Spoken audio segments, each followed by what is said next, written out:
some people. That's fine. Okay. Why? I gotta.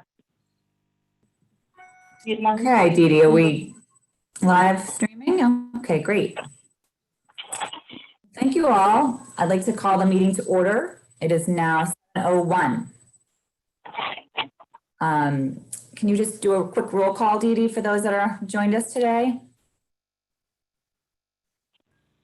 Okay, we have Kate here, Megan, Kathy by phone, Arika, Valerie, Chris, and Skirt. Not yet. We'll see if he comes later. And also Adam, Lloyd, and Amy. Okay. So we can rise for the Pledge of Allegiance.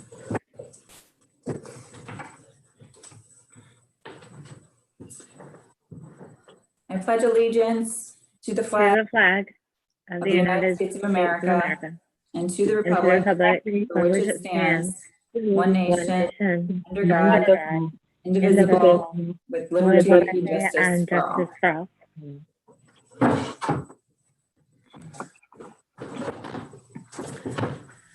That's why I'm making weird faces. That's really concentrating. Okay, so moving along to citizens' comments, I don't believe we received any, Dee Dee, did we? Okay. And there are no guests, as I understand, for tonight. Right, okay. Excellent. So just quickly, I wanted to open the meeting with a great big thank you to all the VES community of teachers and faculty and staff and students, and of course our families. And thank you for joining us in these events if you are watching us for the Board of Education meeting. This has just been a very tough year in itself, but just the fact that we're here in December and all the hard work that's gone in to make it a successful school year so far, we're so grateful for that and your commitment to getting us this point. I wish you all a very safe and happy holiday season with high hopes for a 2021 than we've had. And just as a gift, I hope we're able to get through this this meeting in record time. So if we can do that, that'd be great. So just turn it over. I think we have a consent agenda item. If anybody has any questions on that they want to review. Okay, as presented. Baby Rosa. Can we have a motion then to approve the consent agenda as presented? A motion. Second. All in favor? Aye. Any opposed? Motion carries. I'm in mommy. Move on to the administrative reports. We'll start with a school report with Amy Cefaletto, please. Thanks. One of those people that talks before it's unmuted. I wanted to start, I echo Kate's sentiments. I really am thankful. Thanksgiving brought a lot of, worry and anxiety and stress to our faculty and our parents and our staff members. Just the unknown of not knowing what is going to happen after Thanksgiving. And we did prepare a lot for the outgoing. So prior to leaving for Thanksgiving, we wanted to make sure that our kids had what they needed in case the state decided to close for whatever reason. And we were lucky enough, thank you to all of the hard work and effort for people out there. We're able to continue to be open and we do not have any classes in quarantine at this time.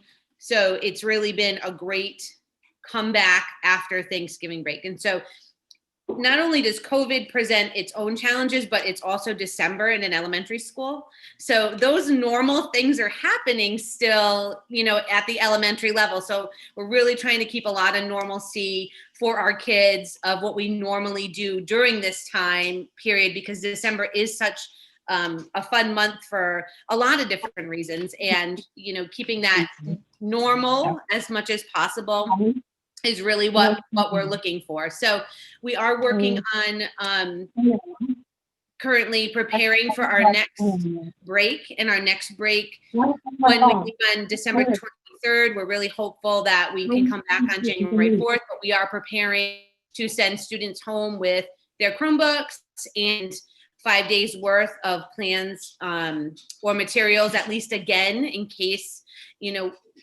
we don't have a crystal ball. I don't know what could happen during December break, but we just want to be prepared that on January 4th, we can either return in person, or if we've been asked to close, then we will ultimately be prepared for that. And it's funny because I keep telling everybody we have to be prepared, but the one thing I was not prepared for was the delayed opening the other day. And I had put off, we don't need a delayed schedule yet. We're not going to get delayed. Why is everybody worried about it? And I keep telling people that I don't turn my ringer on at night until snow season comes. Well, I didn't have my ringer on for Mr. Burrows to call me. So that's why I sounded half tired, because I was like, I literally jumped out of my bed to answer my home phone and send out a school message that we were delayed, because who would have thought? So we had a little scrambling that day, but it all worked fine. We were just fine. Everybody came to school. So those are the normal things that during the school year that you constantly do. So COVID just adds a little change to that. Since the last board meeting, we had talked about our breakfast program. So this is one of the highlights that I just wanted to talk about today. We started on December 1st, sending home breakfast with our K through 3. And as of yesterday, we also started sending it home with our 4th grade. Our 5 through 8 kids are allowed to take breakfast on the way out the door. So everybody gets it in the afternoon. We figured out a way to be able to send it home with those students, and then allow our bigger kids, if they'd like to take it, on our way out the door. So we have increased our breakfast quite a bit. We were averaging, like, let's say 6 to 9 a day. And we've now increased it with our population. So we're probably about on average about 115 to 120 a day for breakfast, being able to go out the door. We still offer breakfast in the morning for those who did not take one going out, but prefer to eat it when they're in school in the morning. So they still, as far as our middle school kids go, they can still take it in the morning if they need to. But it's been great. We have been finding that we actually might need to poll our middle school kids and ask how many actually want breakfast in the afternoon, because we keep running out by the time the last few buses come. There's so many kids just, want to grab and go. So we, are happy to be able to provide this to them and then be able to sustain our breakfast program. Mrs. McGarrett has done a wonderful job. Every day we change the numbers on how much kids are starting to request certain breakfasts. I said, this is not Target and Walmart. There are certain things that we have to supply to you. So I know you want the, whatever, Lucky Charms things. You might not always get those. So, we do our best to what they want and what they'll eat. And it's been a plus, for a lot of our kids being able to take it home. Last Friday, we started our meals.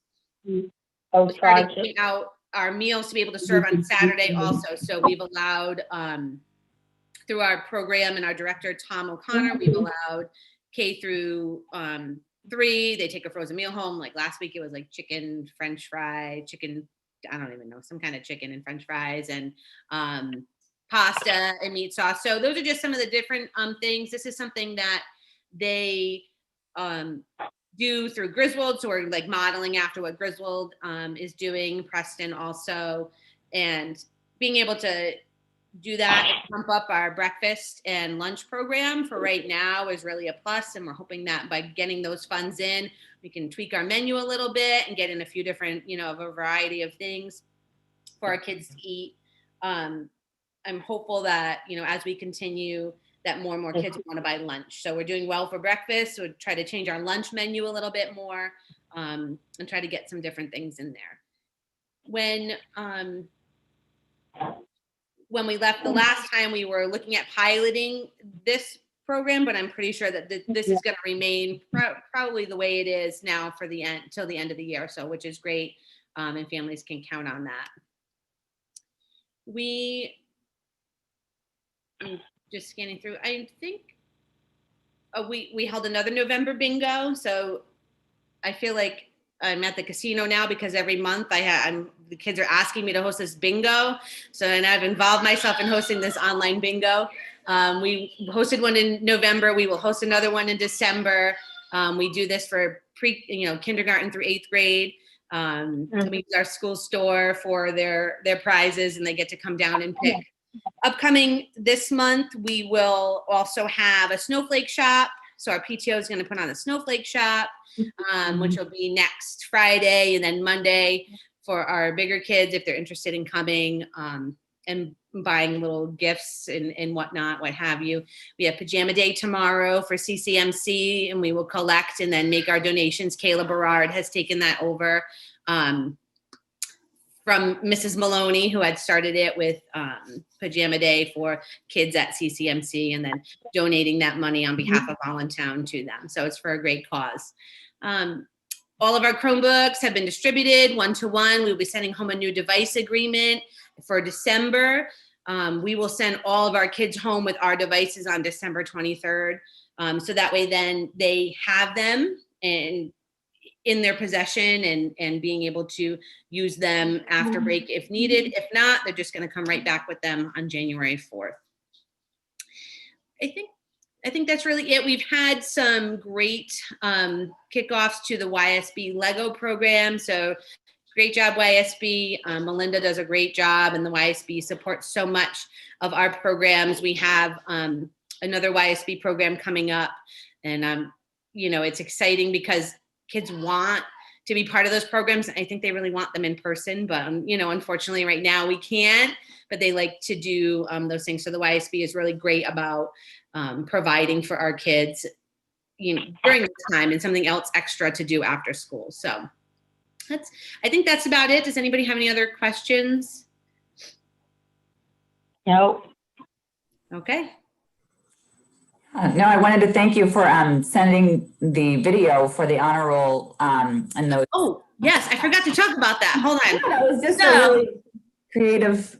Well, yeah. And it's funny because you don't know how much older kids remember, but they remember lots of things like getting a trimester award, and they ask you, over and over, and their teacher's like, are we having that assembly again this year?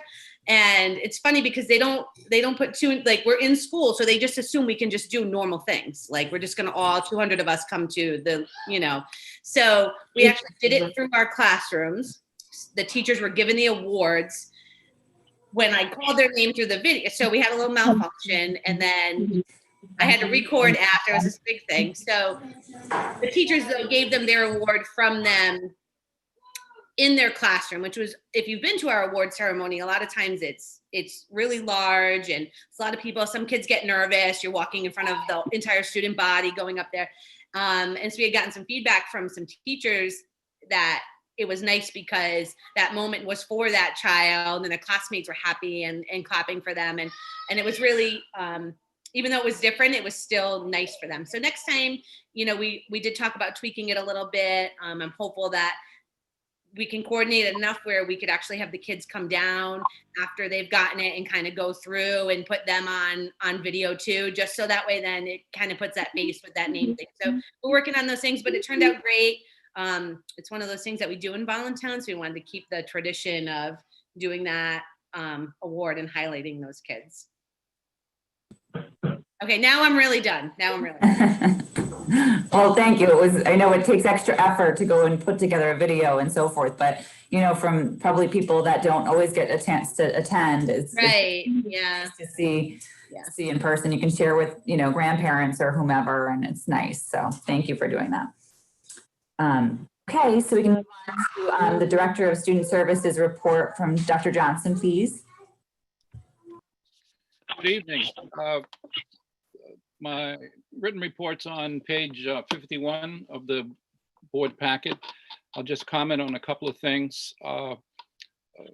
We're in pretty good shape as far as catching up on all of the meetings that were missed last spring or delayed because of everything we had to do this fall to just have the meetings, the 504 and PPTs that we had.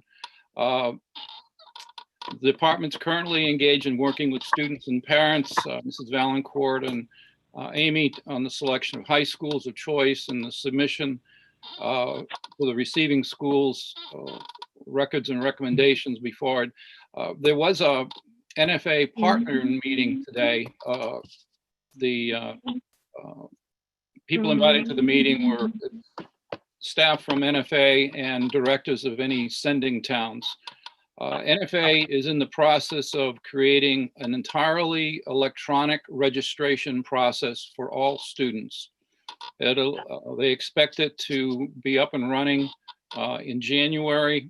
It's going to be using School Mint, but it'll be very easy, from what we've been led to believe, for parents to get access to that. Just go on the NFA website. There's some links, and it looks like a well thought out process. They also will continue to have staff at our transition PPTs. They anticipate that they'll all be virtual this spring, and we'll just see how it rolls out. But they've been spending quite a bit of time getting this electronic process up and running. My secretary will be happy to hear that we won't be running off pages and packets of student records anymore. It'll all be done electronically. She's been able to utilize the availability with our software program. IEP Direct has a document repository feature. So any of the records, like recent evaluations and things along that line, have been uploaded, so that when a person has access to a particular student's records, and there's a permitting process, it isn't just open to anyone. They can click on one link and then choose a particular document they want to review. Because usually the administration at NFA, just as the administration in Griswold, want to review the student's plan and make sure that they guide the family and myself towards the most appropriate program there. And once the case managers are chosen, then those people will have access to those records, so they can make sure they're very familiar with the students' goals and objectives and service types of service they have before the year starts. So be interesting to see how that rolls out, but it sounds like it's going to be a very efficient way to register students to high school. And as I said earlier this year, the staff in my department are involved in both remote learning lessons and face-to-face lessons for our students. And I just want to thank Amy for doing such a good job of working with schedules and the flexibility she shows as things start to develop. Sometimes we'll have a student new to our special education program, and we have to figure out how to provide the services that the IEP calls for. And she's very instrumental in making sure that we get the services to the students, even at this, relatively late date in the year.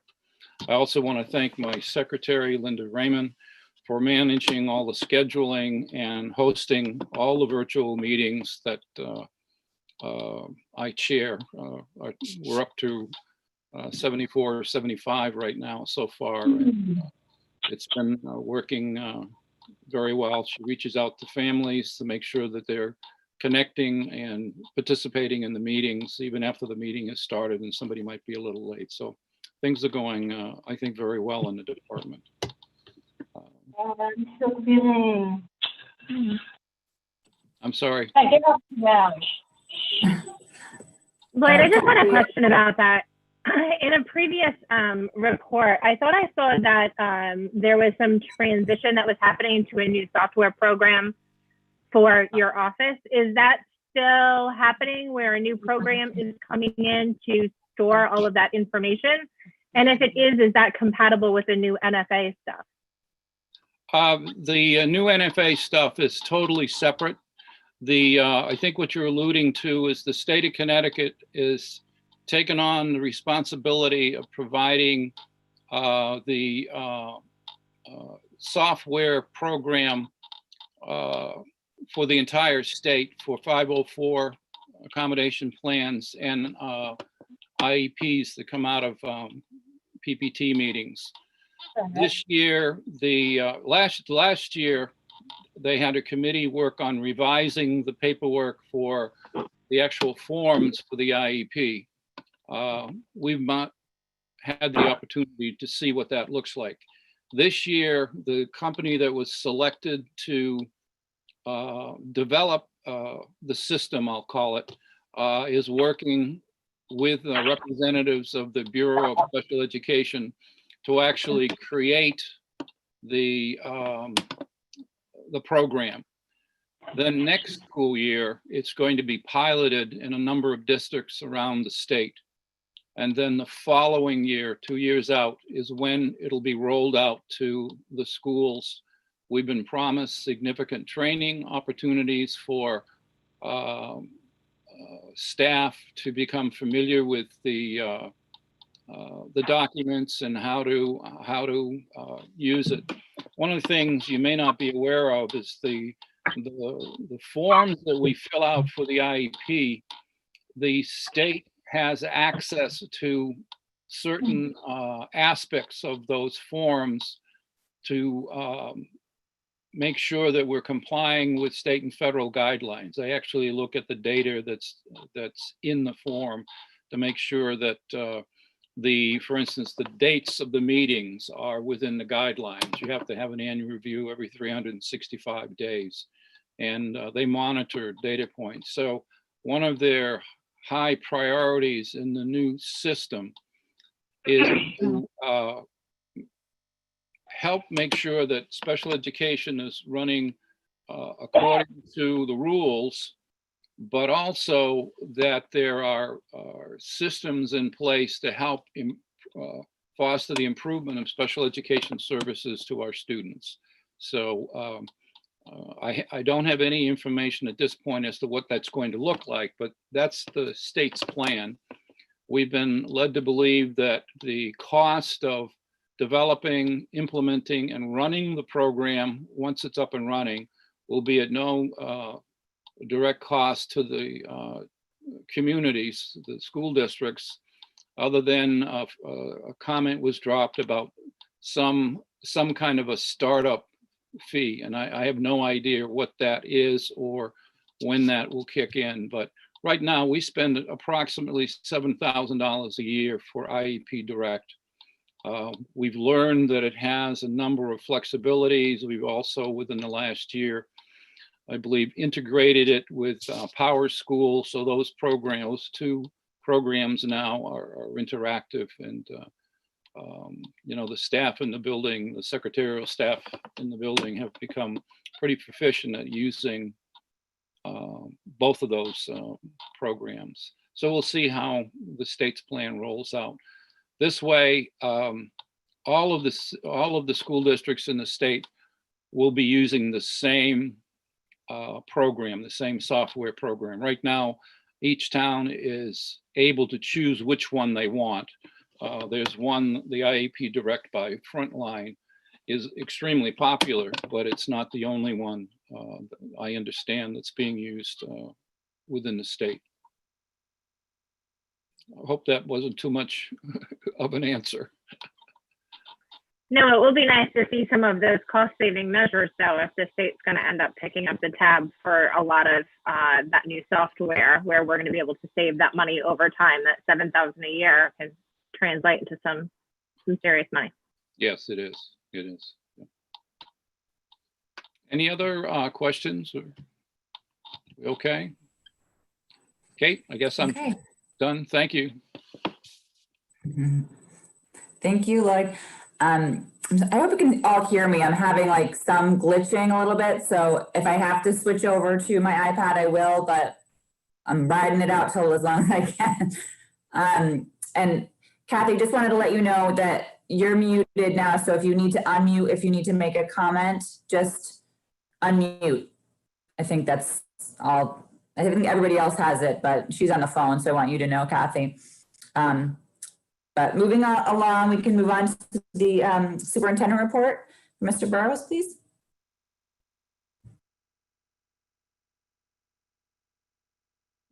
You're muted.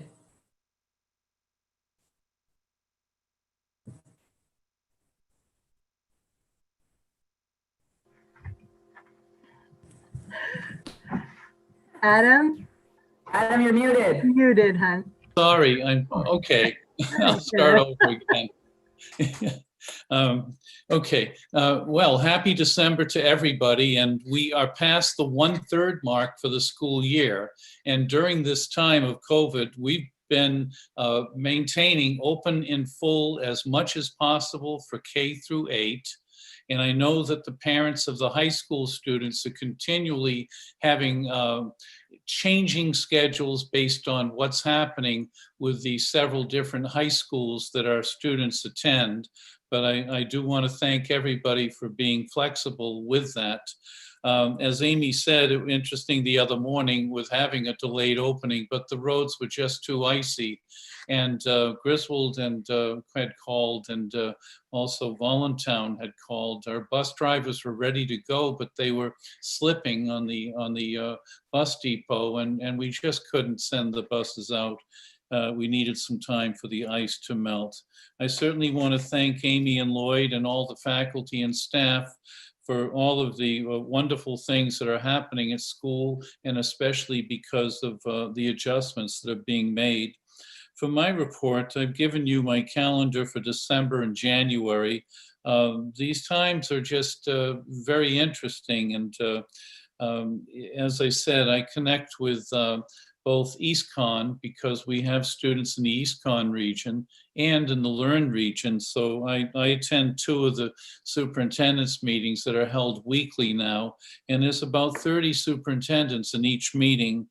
And there's a bit of a trend going on right now with people moving toward remote because of the current uptick of the COVID. But as I said before, we receive weekly reports from Uncas Health District, and this helps us with maintaining the schools being open.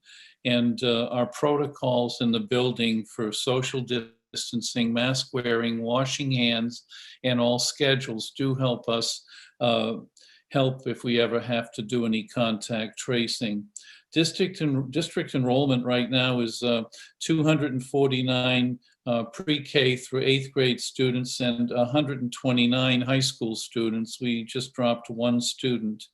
As you know, in the packet, so far we've had $16,215.20 returned to the town treasury. And of course, these are the funds that come in each year for one thing, like the pre-K window repairs. We had to do a repair on the windows that were put in the year 2000, and we did submit an insurance claim, and we did receive some money back for that. And also Kerma gave us funds for a member equity distribution for our safety procedures. And then there are some other things with the adult ed grant, Magnet High School transportation grant. These are funds that go to the town treasury. And as I indicated, sometimes we've returned as much as $90,000 to the town treasury because we have an expenditure-only budget. There's the CABE newsletter, and they had a webinar for the board's role in the budget process, and I did attend that. And Valerie, did you have a chance to attend that webinar? So, you know, it was standard procedures for budget development, but it's always good to review what's happening with and what is suggested by CABE for developing a budget. I think that the process we use is comprehensive and gives the board quite a lot of information as we move through that process. There's also the CABE policy highlights that are sent out every month. And these are just suggestions for policies, but please remember, we have required policies and we had suggested and recommended policies. And that doesn't mean that you need to write a policy for everything, because the policy book would be a couple of thousand pages long. Our policies are listed on the website through the CABE online policy service. If you look, there's an update of the Voluntown Board of Ed members and also the committee assignments. So again, if you look at that and you see that there needs to be a change, either please contact me or Rachel keeps the list of committee members. And then we also updated all of the committees that exist within the district. And these range from curriculum meetings to indoor air quality to other committees that meet right now virtually in developing recommendations for running the school district. I think that's it. So if anybody has any questions.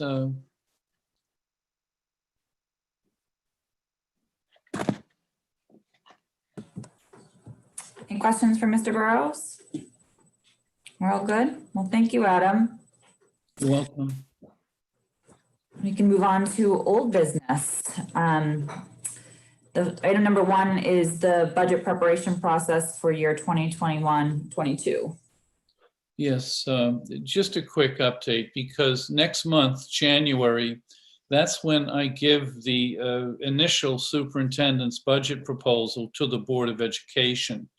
And as we go through the year, Amy Lloyd and myself and committees meet and we develop recommendations.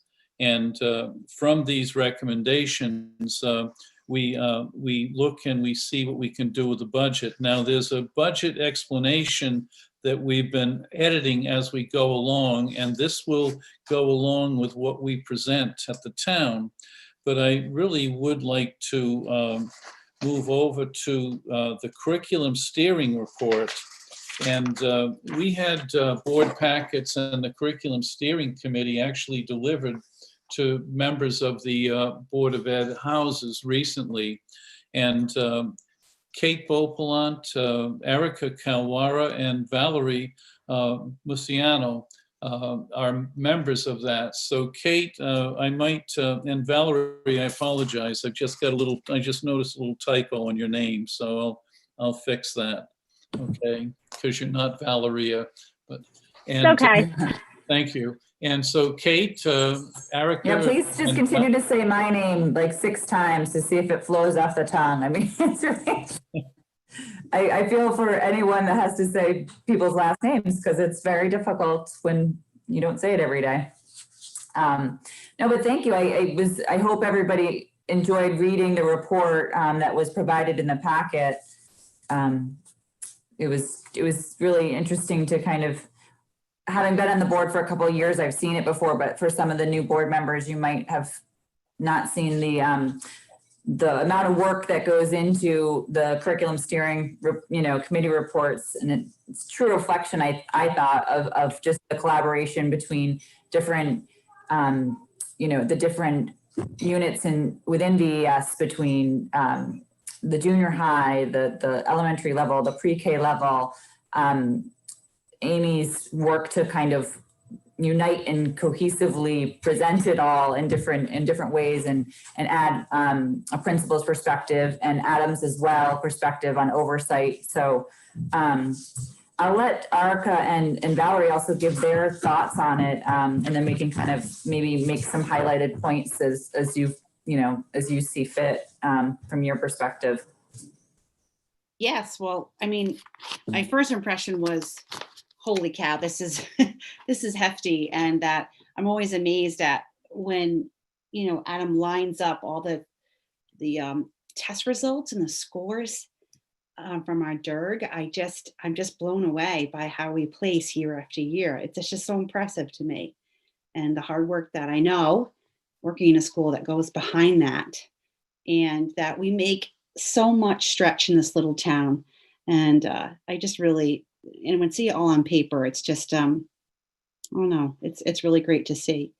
I know this has been spoken about before, but I know when it comes to curriculum, I think we are all in agreement that, wow, we could benefit from foreign language and a foreign language component. I know there's a lot of, back and forth about that, and but that's where I feel that that's the one piece that's, I would hopefully see it come to fruition at some point, because it is a requirement when you get to high school, and to get into competitive college, you have to have 3 years of it, 2 years minimum, and to get a leg up on that for our kids going in freshman year, I think would be really, really a good thing. I don't know, Valerie, I think we're on the same page. Yeah, we did. I know we spoke a little bit online and kind of talked about, our impressions, and my first impression, other than being completely impressed by the scores and just the amount of work that has gone into this, is how much our school encourages professional development of our teachers and allows for that.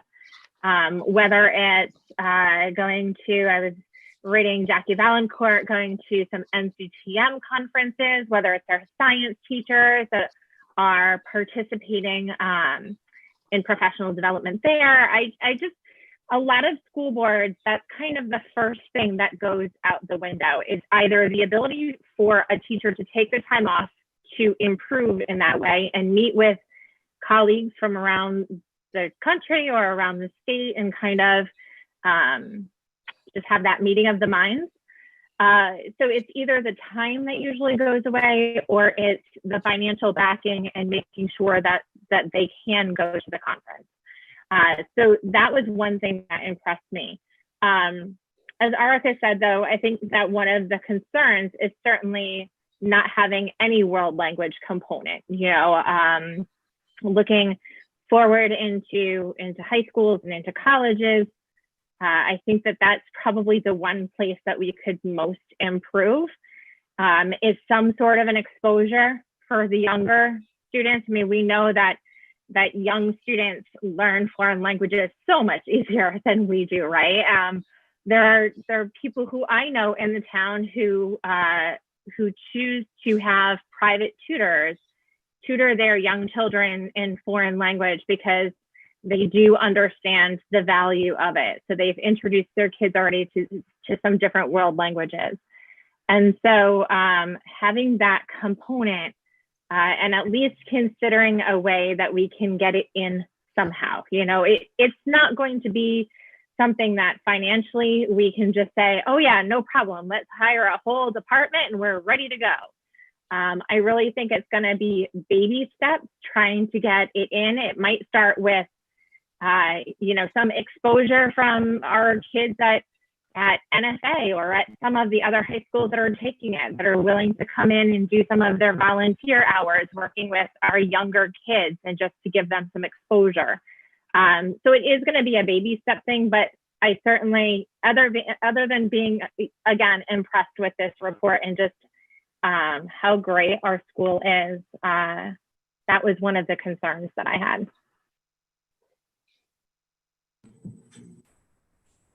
Yeah, I know I'm learning through some of the conversations about the world language program that Jackie and Allison do participate in some kind of during win time activities or, extracurricular things. But I really do think it's got to be something that's more rigorous and involved in to the best we can. But I do like that idea, Valerie, of somehow baby stepping it in as where we can. But again, this is something we've talked about a lot. So hoping we can move the needle, sooner rather than later on that.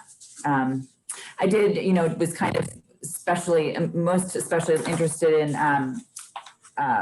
the SEL program too, especially during a global pandemic and the social emotional learning, the health curriculum, and where that's going. I think I was impressed to read that they're, that some of the technology aspects are taking a little bit of a backseat so that they can focus on health.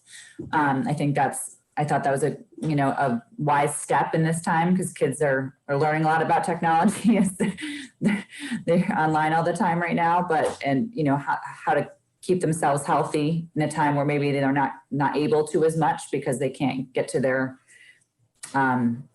activities and so forth is important. So, and maybe we can look to upgrade that, some outdated health program that's listed there, the curriculum there, but those were my comments. Does anybody else have anything to add? I had a quick question, and this, you might have to help me out here because I'm not. So is DERG tied to standardized testing, or? We'll be talking about this a little bit later as we go over the SBAC scores, but the state is arranged in several DERGs. The top of the DERG A, might be Greenwich, Darien, school districts that are extremely wealthy and can offer, have a lot of resources. Therefore, they don't get as much aid from the state. And then we're in DERG F. And when we get to our SBAC report later on, Megan, it lists the DERG, the towns that are there and how well we're doing. But there's social economic factors, there's the wealth of the community. There's a number of variables that go in determining which DERG you're in.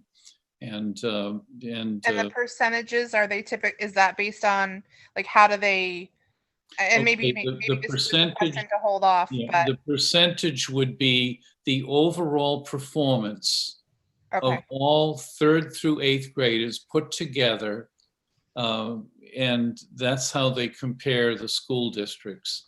Okay, and that's via the standardized, is it? Yes, the SBAC, they call it the SBAC, and it is an online test that the students take, and it's a measure of our performance. And I might as well indicate now, last spring, and we usually administer the SBAC in the spring, but last year we were on remote and we skipped a year. So I have to go back 2 years to give the Board of Ed a baseline according to SBAC. And there's a big discussion right now. A meeting that I attended earlier today talked about the SBAC, and the superintendents were hoping that the state could allow another year to be skipped, because we have students who will be taking the test who aren't in school. And there's in our opinion, there's an equity issue, but the commissioner and the State Department of Ed is really pushing to give the test, because this is one of the components for some federal funding and also accountability, so that we may be faced with organizing to allow our students to take the SBAC test. And then the state will report their summary reviews. And it is going to be interesting, because last year, at the end of the year, it wasn't like a normal year. And this year, we were on remote for a while, but we had the children back in school as quickly as possible. So it's going to be interesting. Will there be an overall decline, or will we be able to maintain our progress? That's why we're all hoping we can get back to school as soon as possible, because in school instruction and, SEL, I mean, social emotional learning and being together, and you blend that all together, and it really helps students thrive if it has a balanced perspective. So a good question, Megan. Yeah, and I was just curious, because I'm sure you guys get some of your curriculum guidance from the results of those tests. So without you guys having that data for potentially 2 years, it makes it more difficult for you to figure out where you need to focus your energies, I would think. Yes, and that's why a little later we have the SBAC report, but we will also have, and Amy will be speaking to the STAR report. That's a local testing program. That's a testing program that we purchase for our school district. And we also get measures from that I think are very helpful, and that's a valid test. And we are going to be giving that 3 times this year. The students are very familiar with that, and it's in reading and math. So you'll have more information as a board member about that as we move through this process, because the board is supposed to review performance and make decisions on student performance. And that's an important component of all of your roles as Board of Ed members. Very good. Thank you. Yep.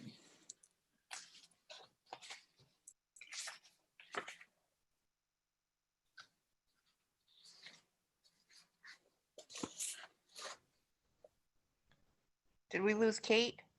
I think so. She had texted me that she might lose internet. So I don't know if you want to just move on to number 2. Yeah, did you want to just go ahead and start with the COVID-19 update?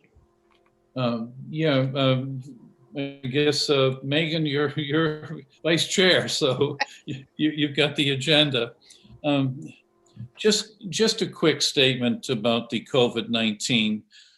First of all, the Reopen Committee has met, and we've been meeting on a regular basis. We receive reports from the Uncas Health District, and we work in coordination with them in making any decisions. And as you know, if there's something that happens, we send a notice home to parents to explain where we are. And we've been very fortunate, knock on wood, and every other type of thing that you can do to avoid COVID. So we're really doing well. And as Amy said, the Chromebooks are going home during the break. And if something happens, then we can start up immediately with the reopening of school or with, a remote learning. I'm hoping that we can bring the students back. And I will tell you that we were very successful with the return to school after the Thanksgiving break. So Voluntown has not had some of the challenges that other school districts have had. And then the other thing is with the COVID relief funds, we started the process, and this $176,639 that we were awarded from the state, we've already submitted the first part of this with all of the purchase orders, the invoices, the copies of checks, and other types of things. And we've worked out a process where the town has indicated through support by our auditor to place the COVID relief funds in a grants management program. And then as we receive these funds, we can go back in and restore funds within our school budget. So this is a little bit different than other grants that are available. And as you know, we've been writing some grants, and we've been working for some grants, such as we just finished with a Title IV Part A grant for $10,000, and we upgraded some technology. And then there was also an ESSER grant where we received money to improve our technology access, and we were approved for Wi-Fi. So we've updated part of the school with Wi-Fi.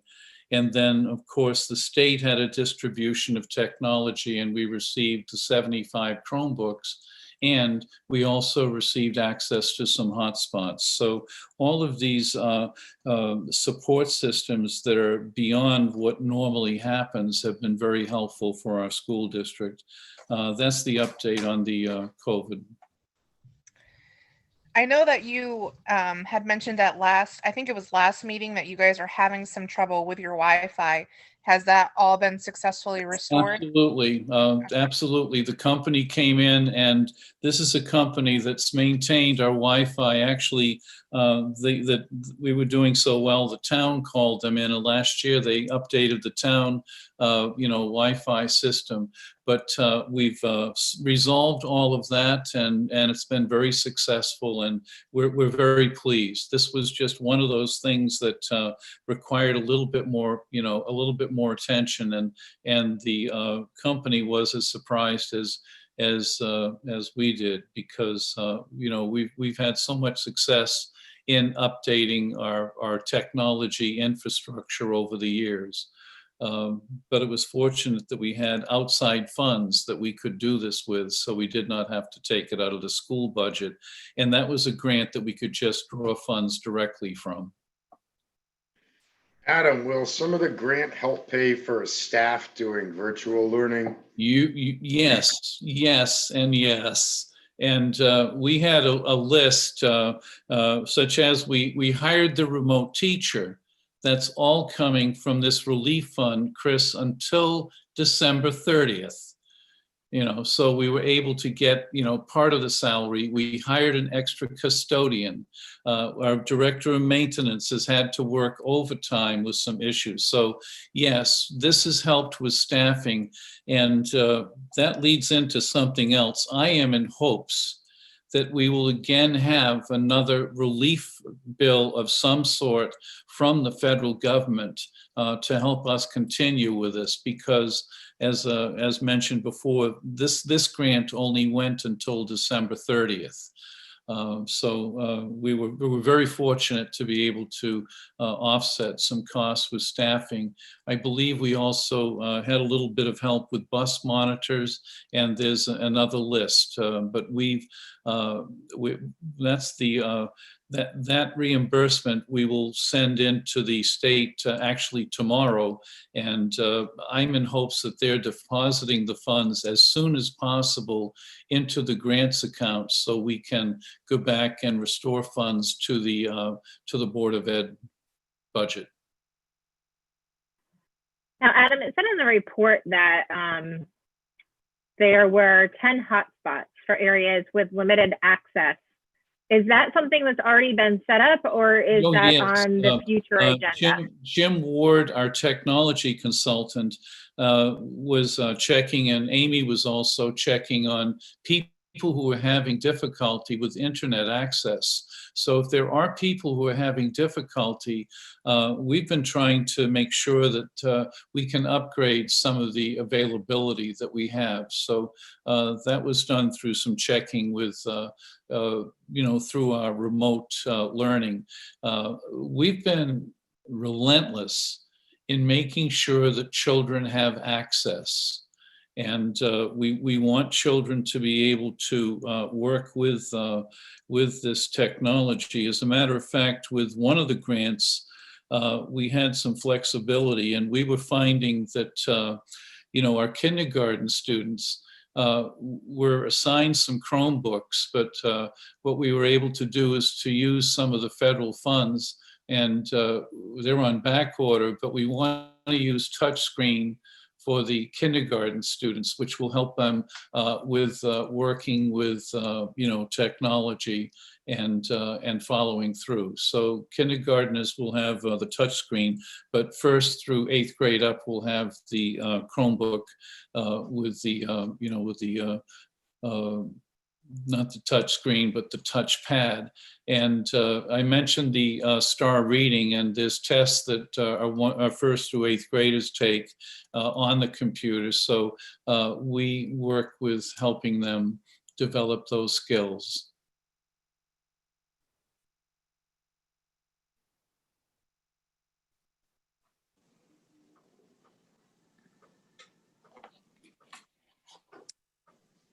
Any other questions for Adam? I'm back. Thank you for bearing with me, switching devices. Yeah, I think we're on to number 3, personnel, Kate. Great. Thank you, Megan. So Okay. number 3, personnel. Yes, and we're still advertising for an SRBI teacher, but we're trying to work out rearranging existing staff at this point. There is a shortage of of teachers right now, and people are hesitant to really apply. So we've been advertising and applying. So we're going to have to move to a backup plan. And of course, we will make sure that the children are receiving services and work with that. The other thing with personnel is that we just had a letter requesting placement of a student teacher in starting January 1st or January when we get back. And I'd like the board to make a motion to approve Valerie Imre of Western Governors University as a student teacher at VES starting in January 2021. And Valerie will be working with actually Hillary Soroy in 5th grade and Julia Stans, who is a special ed teacher. And this is a program where we had a previous student teacher and it worked out quite well.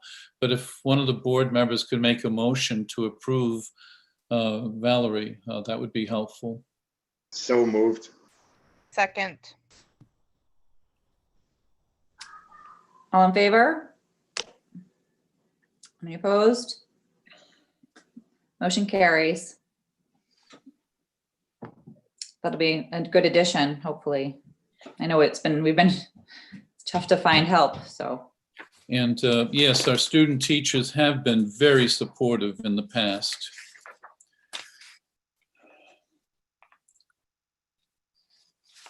So that's all for personnel, Adam? Yes, it is. Okay, we can move to item number 4, faculty and staff assignments. I just gave you an updated list of all of the faculty as it stands. The board made a decision, so you'll see on the list that there's nothing under student teacher. The next report will have the new student teacher, and then the SRBI interventionist to be determined. We will look and inform the board how we organize to implement that.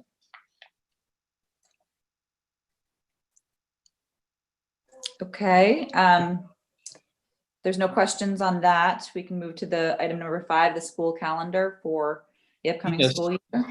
This is just a second draft, and actually we've been going back and forth. The April 2022 date, I have still had people putting out the week of April 11th as the vacation, and then the week of April 18th.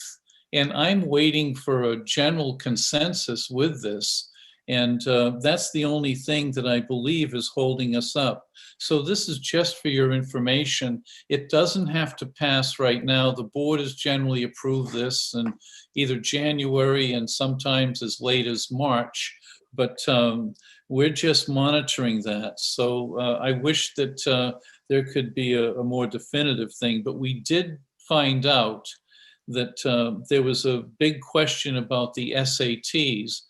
And just a few weeks ago, the state came out with a statement saying the SATs will not be held during the week of April 11th or April 18th. So therefore, that interference is not there. So this can be put on the agenda for the January meeting.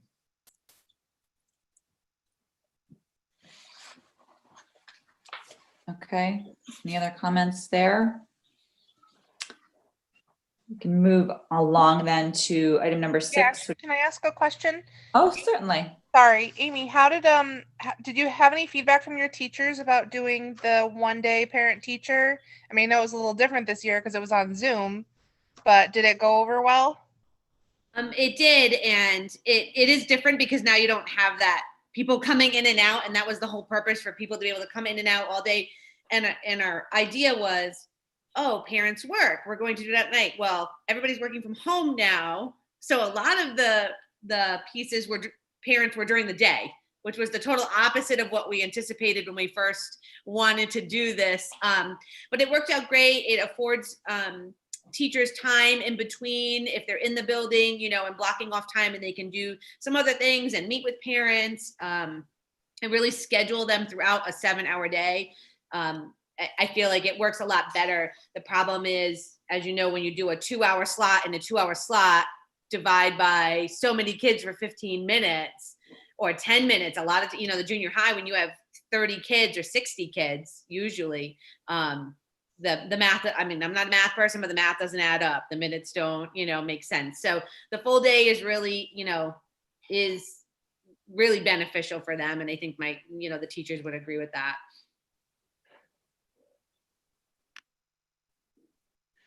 Can I go back to COVID? Oops. I have a COVID question.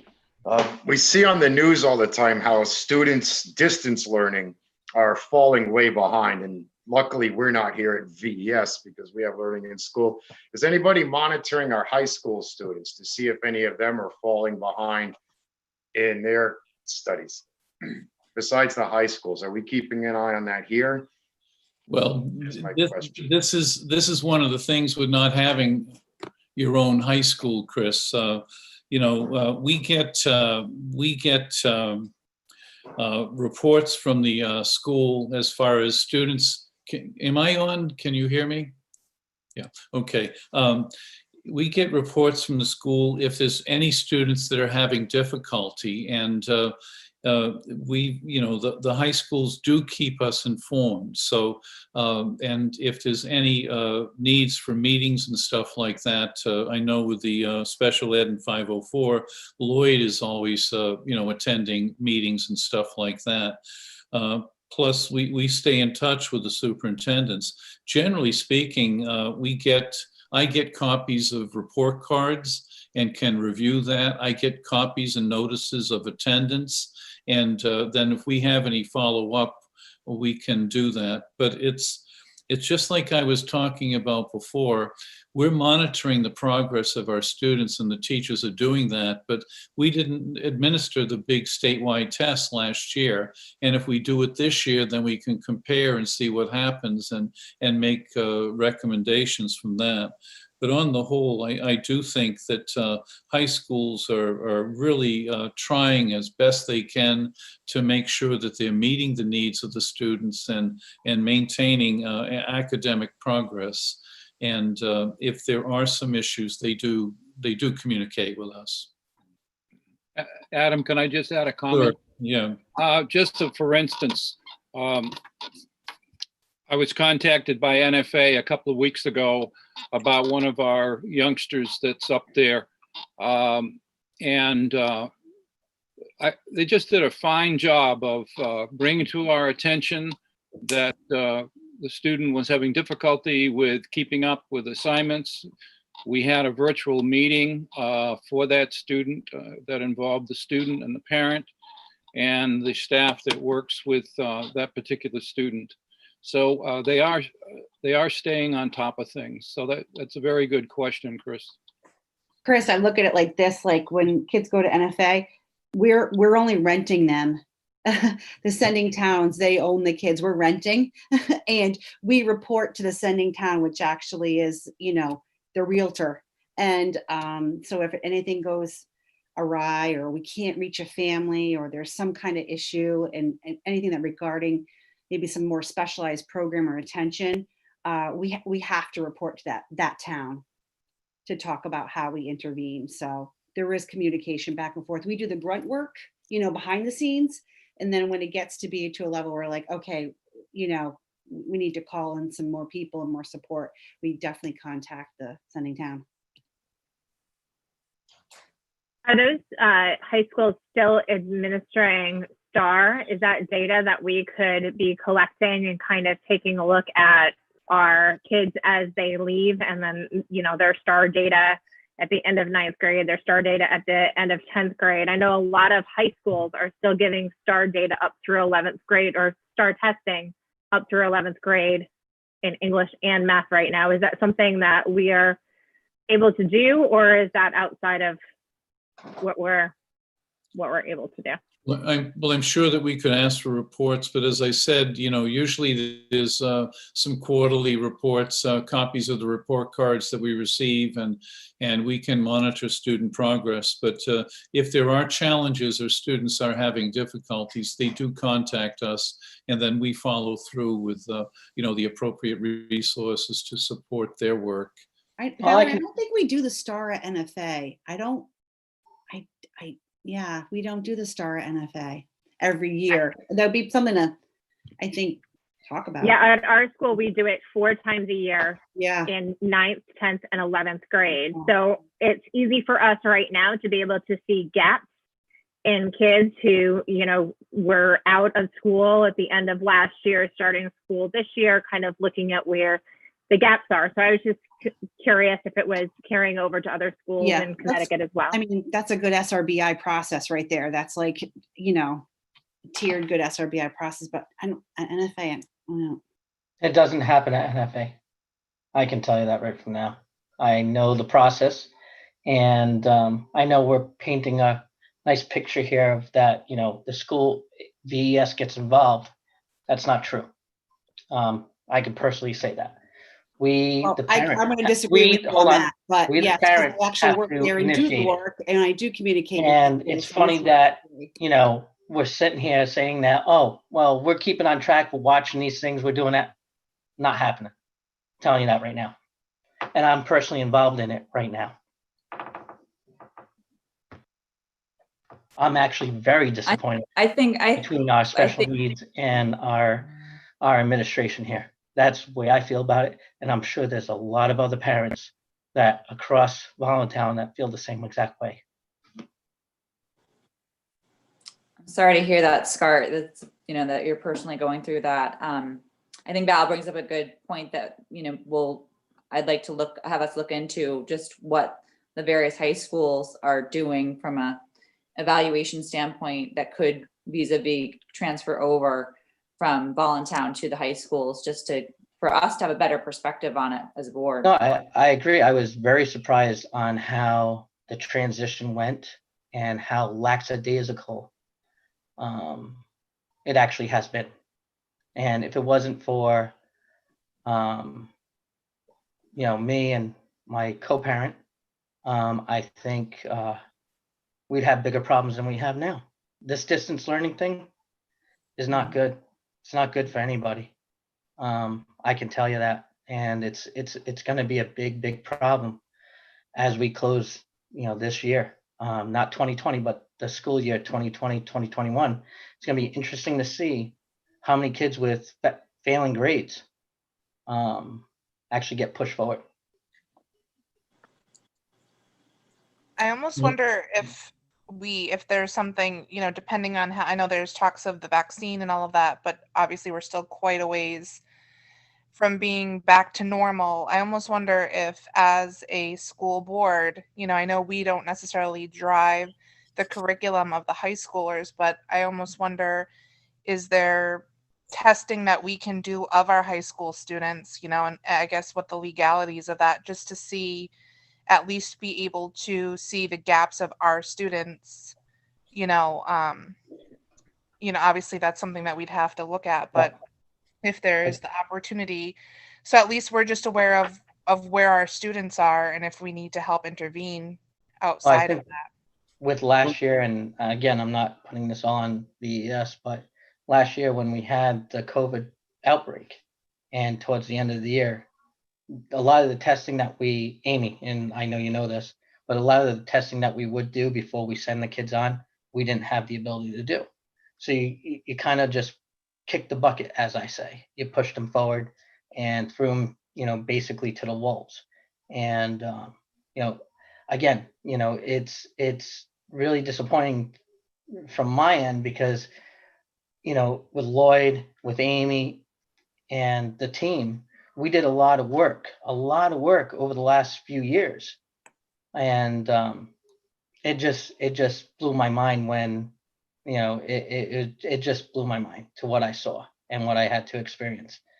But again, I'm not putting all the blame on us. I'm not putting all the blame on them. I'm just saying that, we're paying this tuition to send these kids to these schools, and what we're getting back out of it, it's not good.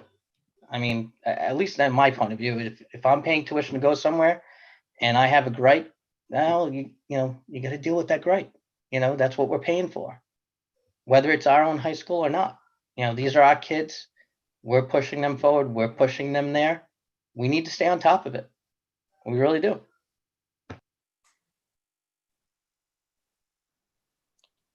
Yeah, and that's kind of why I mentioned if we can identify these gaps, at the very least, the conversation can happen with the parent as to whether they feel it's in the best interest to maybe redshirt their student, or if there are some other services that we can utilize to get them back up to speed to be where they need to be.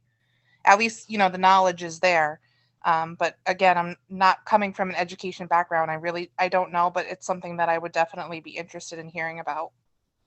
Well, traditionally, NFA has come to Voluntown for the January Board of Ed meeting and given us an update of what's happening, the achievements of the school, and has been a guest at our meetings. So this is something, of course, we're looking at an online meeting, but that can be part of our agenda and generally happens in January. So just out of curiosity, sorry, are there any of our 7 high schools that our kids go to, are there any of them that are completely back to in-person like VES is, or is everybody doing some format of distance? I'm just kind of trying to gauge where a majority of our kids are and what type of learning they're in right now. I know what NFA is, but I'm not sure about the others. Griswold is in pre-K, full K through 12 is hybrid. I don't have the tech schools. I believe that they're working on a hybrid plan.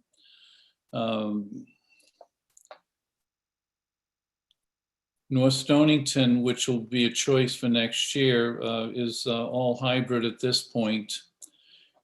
Norwich Pre-Academy, of course, main campus hybrid. And then let's see, the Marine Science Magnet School, Learn, they went to almost mostly all hybrid. So I would get an indication right now that there's really a trend, and it's coming out right now because there's an uptick, Valerie, that most of them are going to hybrid right now, and that's because of this current surge in the COVID. I think it's going to be so tough to determine like any kind of regression. It's hard because we've never been through this before, so we don't even have a baseline to compare it to. But I hear Scott, it's like this remote learning is tough, and for some kids it's really tough, and for a few it's been great, but they're very far and few between. But I mean, to go into evaluate at this point in time is difficult because we're not quite sure. There's so many components factoring into this maybe backward slide in learning. And so I'd like to see how education unfolds in general once we're back full time. It's going to be interesting for sure. We have a lot of work to do. I agree with that point, but at the same time, if we know that we have students that I'm going to use just the word getting extra help, let's just say, or in special needs, we need to make sure that continues on, especially when we had this COVID epidemic and we weren't able to test them, we weren't able to, monitor them as well. And we saw the kids falling and failing in the distance learning, and we just say, on to NFA. And that's really what happened. And, that's why I'm being vocal now. I'm not going to paint this unicorns and fairy dust about us. It's not going to get painted that way. And I know, and I hope other parents start stepping up and yelling and screaming about this, because this is our job. It's our kids. We're supposed to protect them. And it failed. It failed miserably. But I agree with you. You know, we need to really, I would say over this Christmas break, Adam and Lloyd should really regroup and go back and take a look at all the kids that we passed forward and start taking a look at, hey, did we do the appropriate thing? And that's the way I feel about it.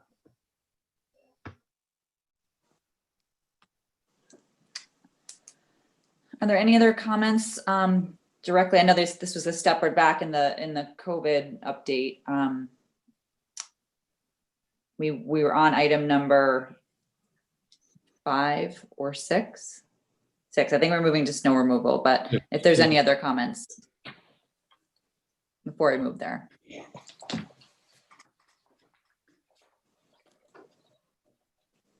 Just in general, again, I think we're very lucky here at VES that we're not in a distance learning model, and a lot of the data and what you hear shows that it's not serving the students well. And if there's just any way we can really monitor our high school students and come up with a plan to help them if they are falling behind, and they may be all falling behind in general as a class, but you'll have ramifications down the road for years, frankly. And if we can prevent that with our students, we have to do whatever we can to try to accomplish that.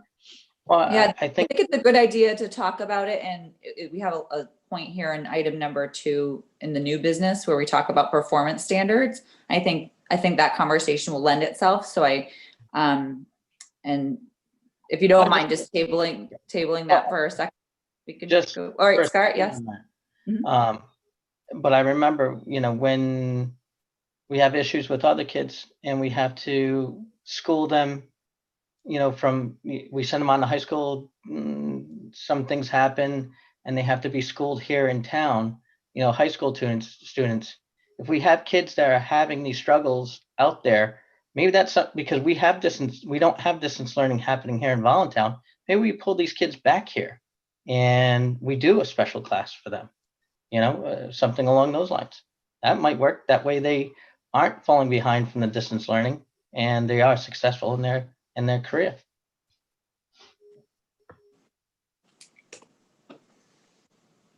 Is that something that our Youth Services Bureau could offer, some sort of like an after-school tutoring? Or, I mean, we're way outside of our budget right now, I think, when it comes to that stuff, but it would be interesting if we had some sort of a place for these kids to go, you know, to get that extra help. And ideally it would be at the high school. It would be ideally, you know, we're paying tuition to NFA. We would love them to go to NFA and get help from their teachers. But just to kind of piggyback what Scott was saying, you know, is there a way that Voluntown can better support our students who are in distance learning, who are struggling, and maybe, you know, offer through youth services or through the school, some sort of extra instruction? Even, I mean, peer tutoring, there are lots of options out there that may not cost as much as we think. Just a thought. I mean, I'm even on to the take Youth a step Service back from Bureau. even a step back from that, I would wonder, you know, Adam, has there been outreach to the parents to ask for that feedback as to, you know, obviously we all know it's hard to do the hybrid learning, but to truly talk to the parent and see how, you know, aside from hearing from the schools, getting the parents' perspective on how their students are doing. Has any outreach like that happened with the high school students' parents? Well, generally speaking, as I said, if there are issues, then we're contacted by the high school and we send representatives to go over and to meet with the high school, and we participate in those meetings with the parent, and we review issues, and if there is a need for some additional support, we do that in coordination with the high school, because we've had situations where we have helped students with some tutoring based on what's happening, and we've had tutors here at BES after school, And we've worked with communicating with the high school, and the teacher here would get materials and other things to help support that. And it's done on an individual student by student basis. And if there is a parent who has a concern, we always urge them to make sure that they're talking to the counseling staff of the high school. And I know that there's some disagreements with that, but we've had many positive types of approaches with helping students. Lloyd told you of one at the last board meeting with some artistic talents that has turned out to be quite successful. And we've also helped some students who might need a few more credits to graduate, and we've extended their time to help them and worked in cooperation with the high school. But it's always done, it's not separate from the high school. It's done in coordination with the high school faculty and staff and their administrators and their support staff. So that's how we do that. I know, I guess I just think, we're relying on NFA, who has 2,000 to 2,500 kids to identify that. And the other piece of it is, should we be waiting until a student is failing to try to step in and put something in? And to Valerie's point, especially if we have, a handful of students that are struggling in the math area, is there something we can do to provide some tutoring to those people? I think, we pay a lot of money to send our kids, and we should be able to rely on them to let us know if there's an issue. But it's, if it's not happening, we either need to call these schools on the carpet and say we're not getting what we need for our students to be successful, or we need to do something on our end to make sure these students are successful. Well, as I indicated before, in the past, traditionally January has been a board meeting where NFA has come and either the director or the director of curriculum has attended our meeting and as a guest, and the board has been able to ask questions like these. Yeah, but I think it goes across the board, not just, we're just saying NFA because that's the one that came to mind. But I think, that's one of the challenges of sending students to 7 high schools, is it gets a little bit harder to keep our arms around. But so with all of these, with all of these surveys that we're constantly getting as parents from the high schools, I know for NFA, I'm constantly getting surveys. Is there a survey that we could send out to all of the families in Voluntown and say, hey, listen, how is it going? Get some feedback from the parents themselves, from the families themselves, and then maybe come together with that data and say, okay, here's the data. There's a group of kids from these different schools that are really struggling. What can we do to help these kids? Instead of just saying, oh yeah, we're going to rely on the high schools. Let's get the data from the parents themselves.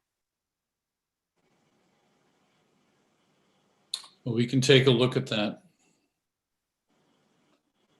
Yeah, Valerie, the Youth Service Bureau, that tutoring, and Adam, you can speak to this as well, that might fit into our mission.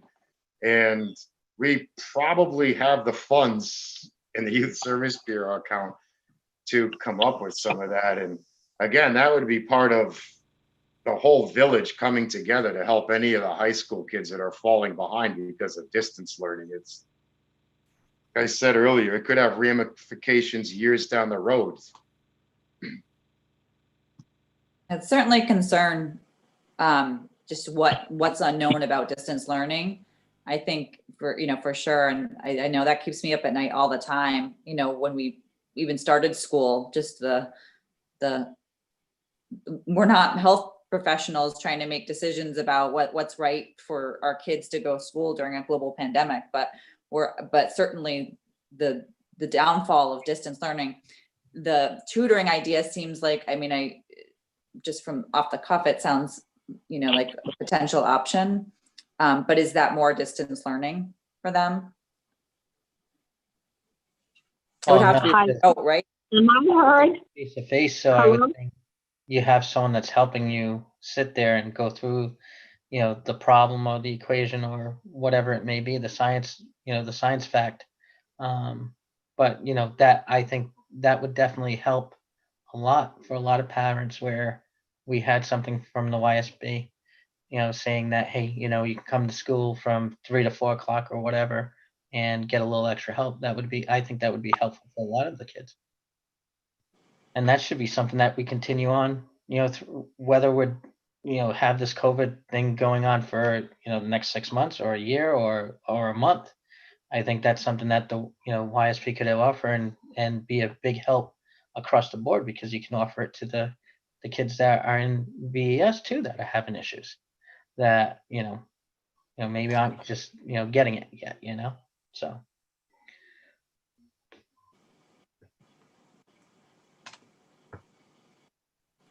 Any other comments on that? Can you hear me? Now we can. Hi, Kathy. Oh, hi. I've been trying. I have to say, I've had just wonderful interaction with NFA, and my child is special needs. If she even misses a Google Meet, they're texting me on the phone 2 minutes later. But I don't think there's really too much we can do about all this. By the time we get any data, hopefully this is all going to be over. And we're spending a lot of time. And we can't be bringing them in school with tutors. We can't have more groups coming in. So I think we may have to just get by and test at the end of this year, and hopefully next year goes back to normal. So are we going to be okay keeping these kids back? Is that what you're saying, Kathy? What?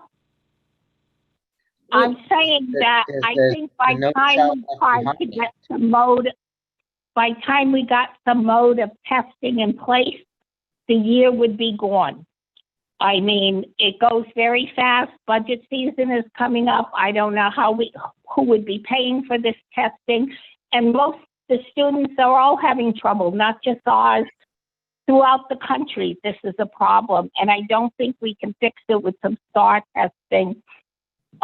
You have to work if students are having I think it's a good idea to give parents here in Voluntown a survey and see how they think their kids are managing. But I don't think we're going to be able to change the whole system, and we'll waste a lot of time backpedaling, and it'll be April or May by the time we get something in place. I think, yeah, I agree with Kathy. I think it's a good place to start is to maybe a survey, is to just get a sense of where parents are at and what they think would be helpful, for sure. Yeah, I mean, if nothing else, it will give parents an opportunity to speak up for their students if they didn't otherwise feel that way. And on top of it, if Adam or Amy or Lloyd start to see things that are really, really concerning, it's at least due diligence of keeping the high schools accountable. I know they're, everybody's doing the best they can, but it's good to have that information in front of us at the very least. I honestly don't.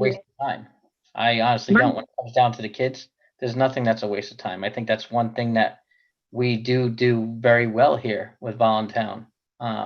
We act fast and we try to get a grip on it. So to say that it's a waste of time or it's not going to be done until May or June or April or March, I don't think anything's a waste of time when it comes down to one kid falling behind. Well, I don't know what I think the survey is a good place to start. My grandson, who is regular ed, he struggled terribly with remote. It was like, just pick him up from the ground. My granddaughter, who is special needs, high functioning, but has a lot of problems, she did better on remote than he did. And I have to say, NFA was very interactive with me. I get calls or emails almost hourly from NFA from teachers. So I'm fine. Every child is different, though. Well, then you're very lucky to have that, because I can tell you that's not happening. Well, I set it up that way. Lloyd helped me. I think we can't get bogged down at a meeting with one student's problem. We have to look at the overall, and the survey would take us there. And we could get a feel of all that. Maybe after New Year, get the survey out and see what we get back. If we even get people mailing it back, and that's often a problem. They don't have any problems. They don't mail it back. We were talking about one child. But Well, that's okay, Kathy. your child, my child, Kate's child, we need to look and see if it's a systemic problem. It evidently is, because it's been allowed to happen, and it's happened multiple times.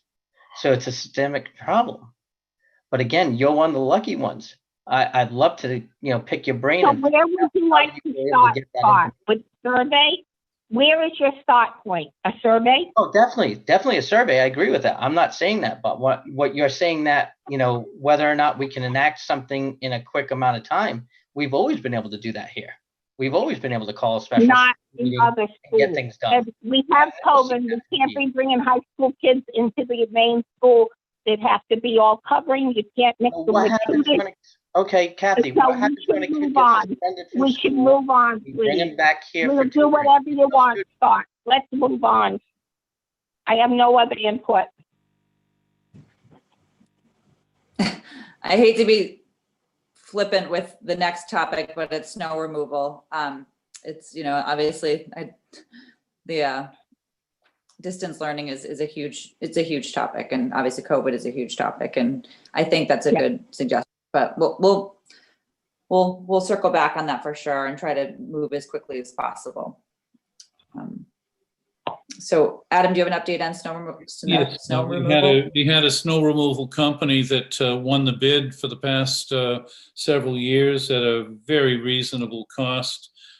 Cannot do it this year, so we went out to bid, and we had to really advertise and call and try to get some quotes.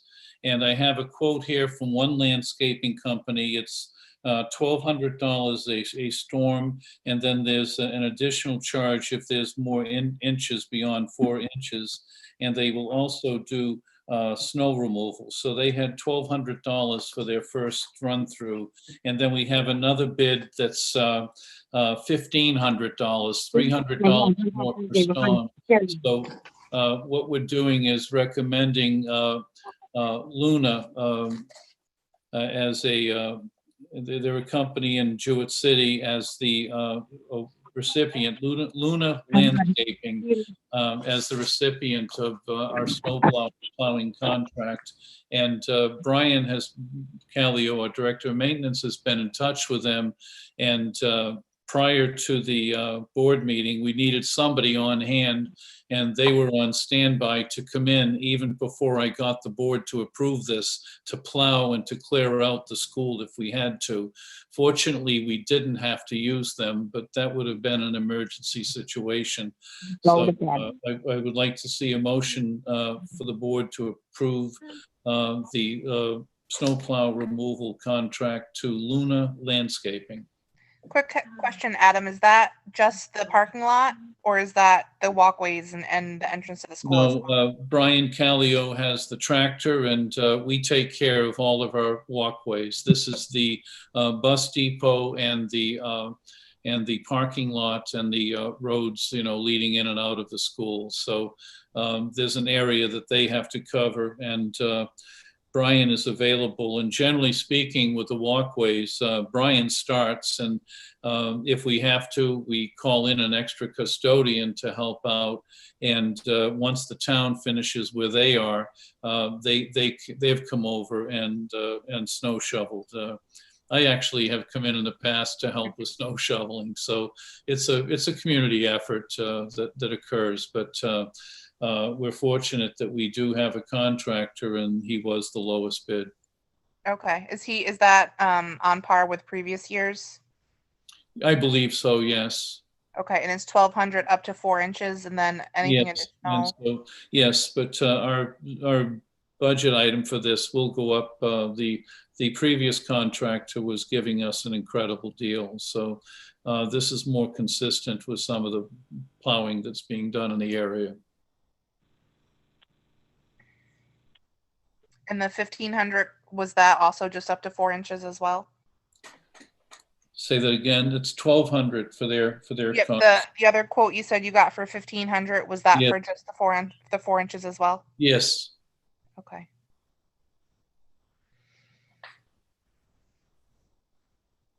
Are those bids here in our packet?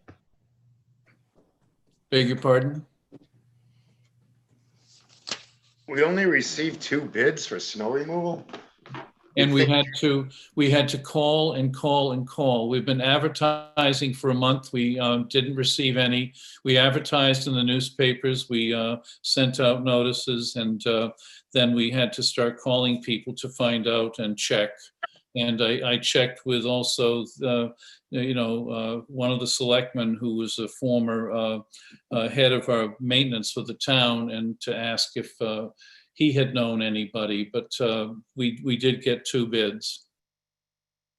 Sorry, Adam, I was, something must have happened with my mic. No, I said, the bids in our packet. No, I didn't put them in because things were just coming in, so I didn't have time to get them in the packet. I know we used to have a real good deal for years. He didn't go up in price and stuff. It was way less than everyone else.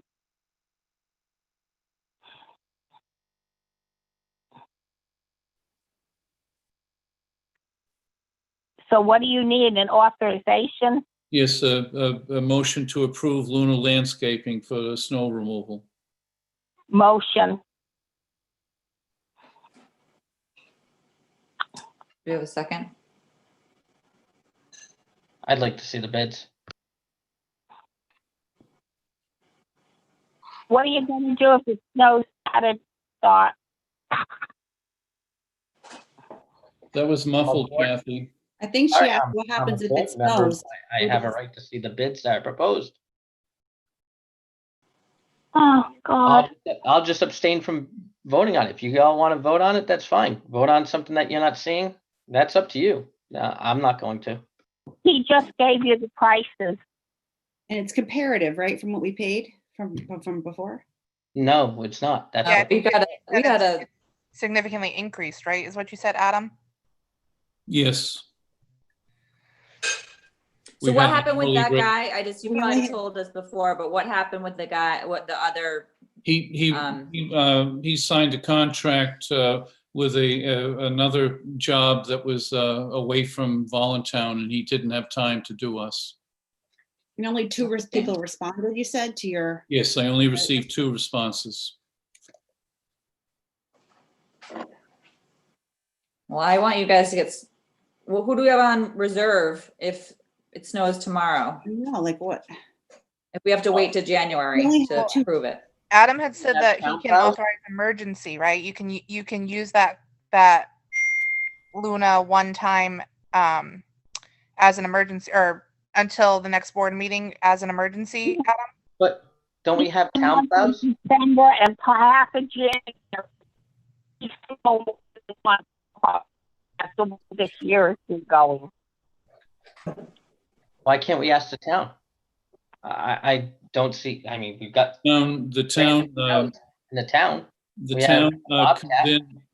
The town comes in after they have finished plowing the roads in town, and will help us out if needed. But we have certain times that we need snow plowing to get the buses out, and the bus drivers are down to the depot before 5:30 a.m. Getting ready. So we have to have access for the buses to get out. And So the I'm town confused, can't so- necessarily schedule that at 5:30 because they're plowing throughout the town. And once they finish their work, then they come in, and if there's any help that's needed, they help us with the sidewalks. So I'm confused because we have this brand new mega facility for our plows and everything like that. And we can't get the town to plow us. That's dumbfounding. I But think they used to plow the school, right, Adam? The town used to do it like a long No. time ago. No, well, not since I've been here. We've usually had somebody come in to help us out with the plowing. It's just been and something that the I school think has in taken 20 care of. years they have. No, we've had somebody for close to 20 years.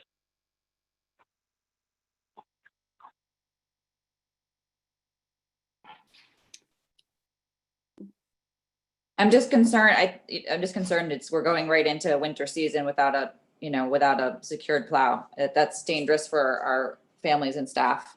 I'd just like us to make a decision, whether it's, temporary or not. I just would like us to feel confident that we have safe snow You need removal. it, then. You need somebody to second it and then vote. Okay, so can I ask a question? If when you say go out to bid, is that what we're saying? Some people want to have to go out to bid again? Is that what we're? No, I think Scart said he just wants to see the bids, right, Scart? Correct. I mean, I'm a board member. I have a right to see the bids. Yeah. and make Can you sure that read them I'm to being- him, Adam? Can you read the bids to him, Adam? Yes, with Luna, it's snow plowing, 2 to 4 inches, it's $1,200. Snow plowing 5 to 8, it goes up $600. And then snow plowing 9 inches or plus, it goes up to $2,400. And then with sanding, it would be $100 per storm. With Luna, with the other bid, it was $1,500 up to 4 inches. And then every inch was $500 an inch. And then they did not sand. So that's a component that's not in their bid. And those are basically the 3 lines that I have working with that. And they both have their certificates of liability insurance. So in a nutshell, that is the difference. One of the things that we needed from the snow plowing contract was sanding. And one of them does not have sanding as part of their bid. So we would have How to, does our walkways get sanded now? beg your pardon? How do our walkways get sanded now?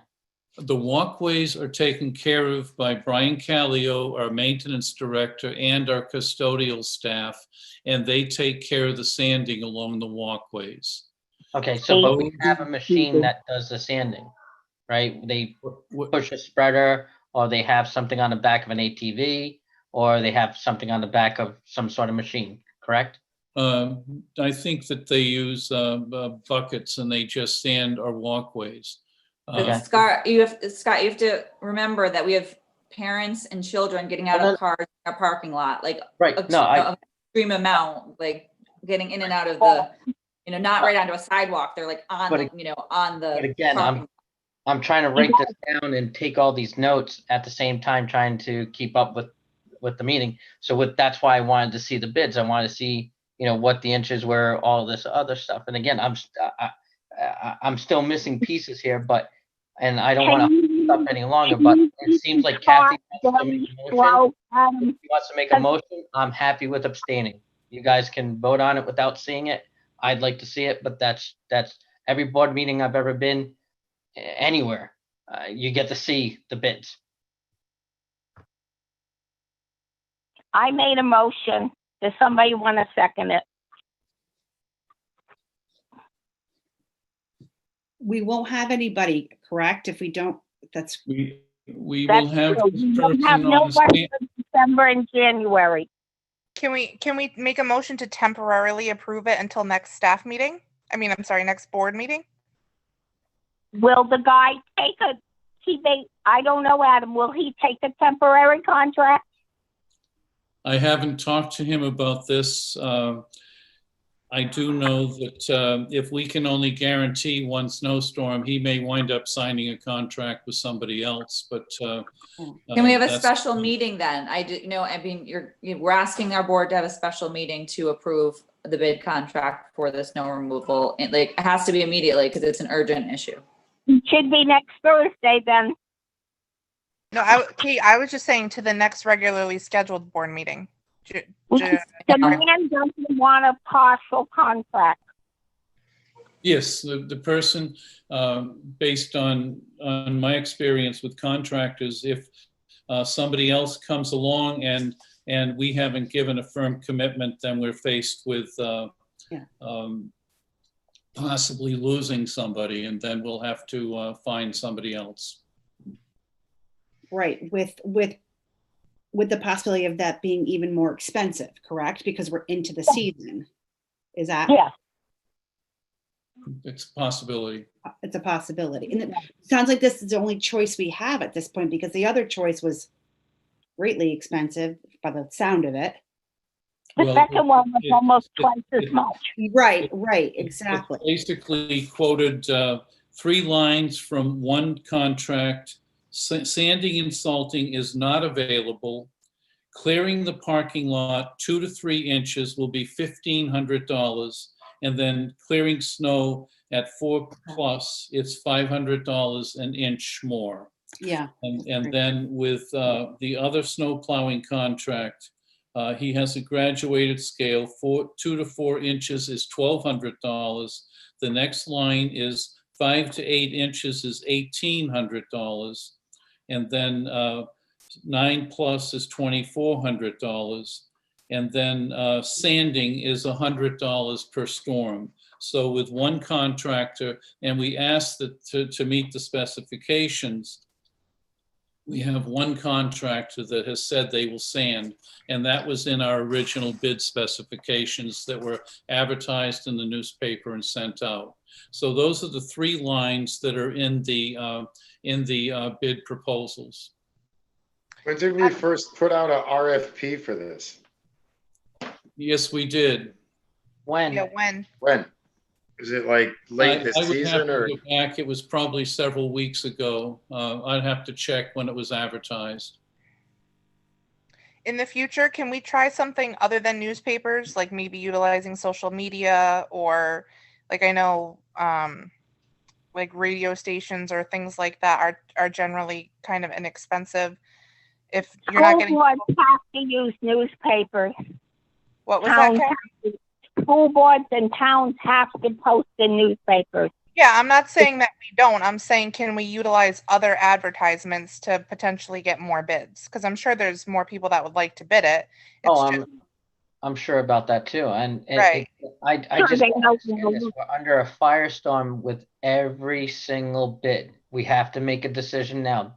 I've been on this board for a few years now, and yeah, I haven't been on a lot of meetings, but the meetings I have been on, it's always a firestorm. We know we need snow removal bids.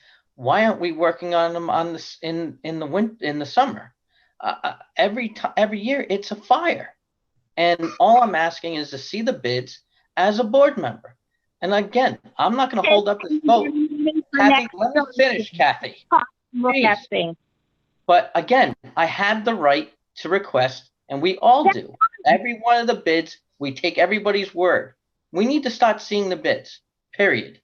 I'm abstaining from the vote. Why don't you stop by Hold on. right before Kathy, board I'm not meeting listening and to get you. copies of all the bids, hundreds of them. I think we should put out an RFP much earlier, like Scott said, because it's just mind-boggling to me that we only got 2 bids. And also, we don't have to use a newspaper. The law is written, you have to disseminate the information so the public can see it. The law doesn't say you have to use the newspaper. And Heck, we today could with have it on the- technology, we could have it on you the could big put a billboard that we have. email. Correct. Or on the This is school unbelievable. website or I'm via going to social sign media. off now. This is our usual nothing meeting with you people. Kathy, I'm sorry to Good to hear know, that. Kathy. I think we I- have come to You an guys agreement. go on about nothing for hours. Okay, because think it's a we- budget. We're trying to Because save the you don't taxpayers stop money. by If you think Scott, that's and pick up all nothing. these- If you want these papers, go get them, Scott. The day of the meeting, go get every paper you can think of, and Adam can hand them to you. Really? As a board member, they're supposed to be sent out to us. That's the way it is. Sorry, Kathy, that it doesn't jive with No, your little P. Goodbye. Let's keep things cordial right now in terms of making a decision that's safe for the school kids, the teachers, and the staff. It is what it is. It's unfortunate that we, didn't do this in advance. I know it's been on the agenda for a few times, and there's been, rejections of certain bids.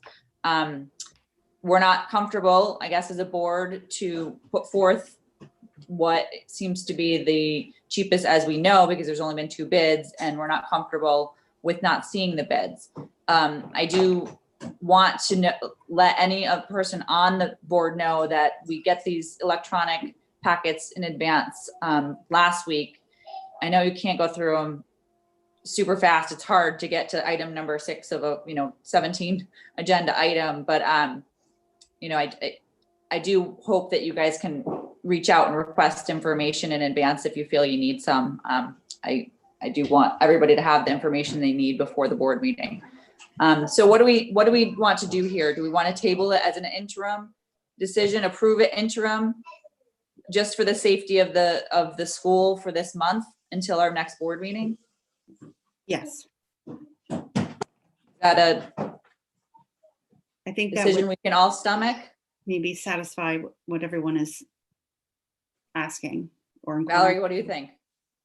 I think at the very least, we need something going forward for this next month. I Yes. think that kind of leaving ourselves open for this is going to just turn into us canceling school, and nobody wants that. So I think that we need something in place, at least for now, until we can either get more bids or really take a good look at what we have. Okay, so can we have a motion to temporarily approve the snow removal bid for, is it Luna, Adam? Luna Landscaping. Luna Landscaping,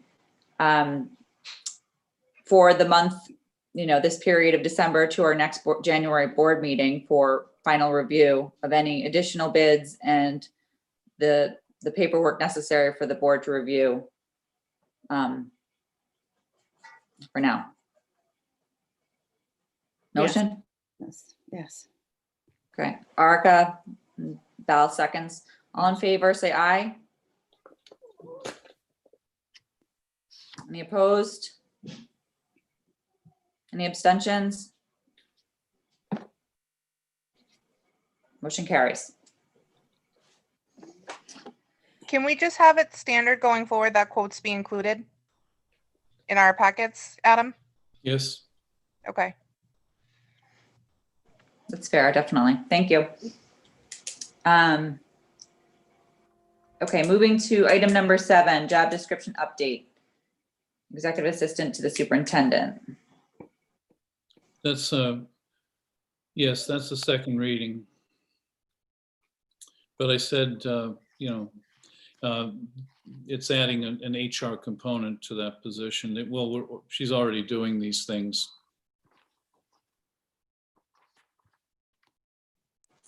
Just for clarification, what is, in terms of, I took the job description out, I see the crossouts here. Is this new requirement? Yes. Instead of a high school diploma, it's an associate degree. Other responsibilities, have they changed? Has there been? Basically, no, Rachel is doing, well, the employee is doing these things right now. As you know, we're one of the only school districts in the whole region that does not have a business manager. I, under my superintendency certification, also serve as the business manager and rely on an executive assistant to help and also coordinate HR responsibilities with all of the employment documentation, insurances, and other types of things, as well as backup support for negotiations. So the executive assistant is not a secretary. It has a far range of responsibilities that has definitely increased, especially during these changing times.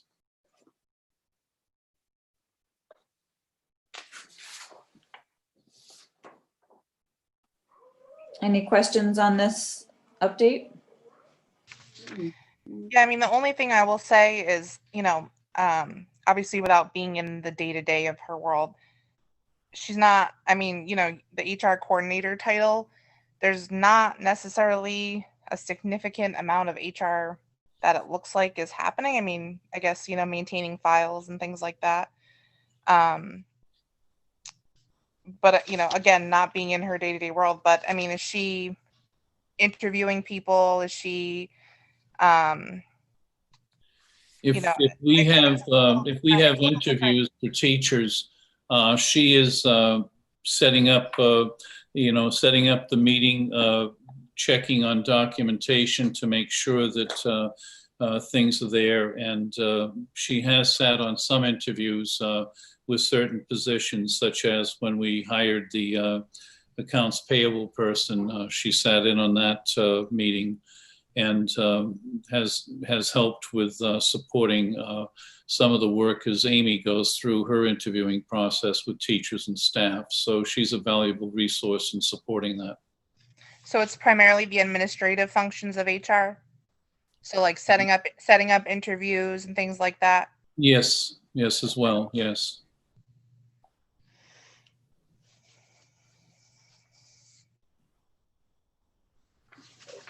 Yeah, just I'm looking at it. Looks like processing of employee leave requests, FMLA, LOA, WC, and jury duty leave. That's what I was reading, Megan, into some of that leave requests. And yeah, I guess I was just under the impression that Fred was, a lot of the challenging type of FMLA, LOA, ADA stuff would more likely be ran by Fred. Is that correct, Adam? We to save time on cost and legal fees, we usually draft explanations before they're sent to Fred, so that he's not entering in all of the data and other types of things. Yeah, but he's ultimately the one making the decision, right? I'm just trying to gauge the decision. He will edit final pages, but usually we're pretty accurate in what we send over to him, but that's a final check. Okay, so again, it's the administrative piece of it, correct? Not the actual decision-making piece. That's not the what piece? It's more of the administrative piece, not the actual decision-making. Is that correct?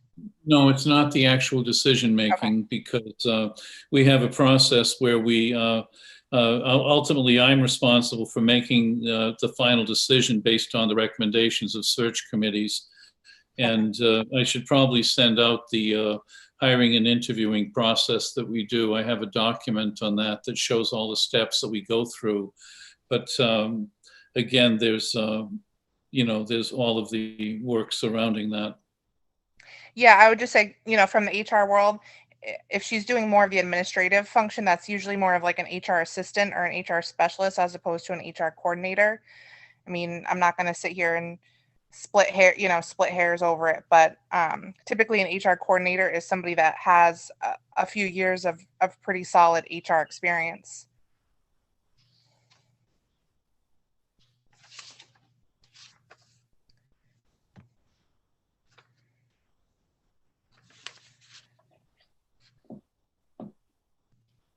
well, I don't think we don't need to decide on that. Yeah. Does this mean? I didn't hear that. What, Kate? No, I mean, I'm fine if the board is in agreement. I'm not going to hold it up for that. I just wanted to give you from the area of expertise.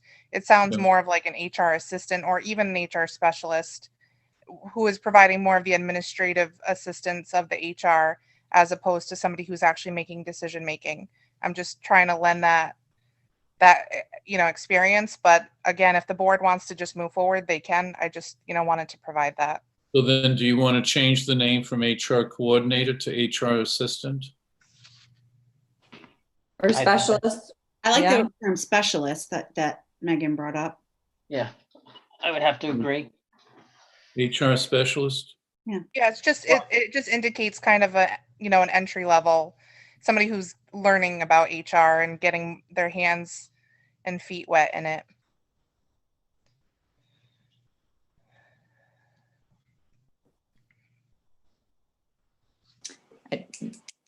Yep, I think that change the name would be fine. I don't think, we don't need to approve that just yet. Do we, Adam, or is? No, you don't need to. I'm fine approving it because I can't go through line item, but Sounds from like a title perspective, I'm fine. Yeah, we can't, can we prove it now? I mean, it's if we all. Well, again, this is a second reading. I I think if there's any more suggestions that people have, I want the board to have a time to be fully informed and to give them time to have their input. So if it needs to be tabled, we can table it to January.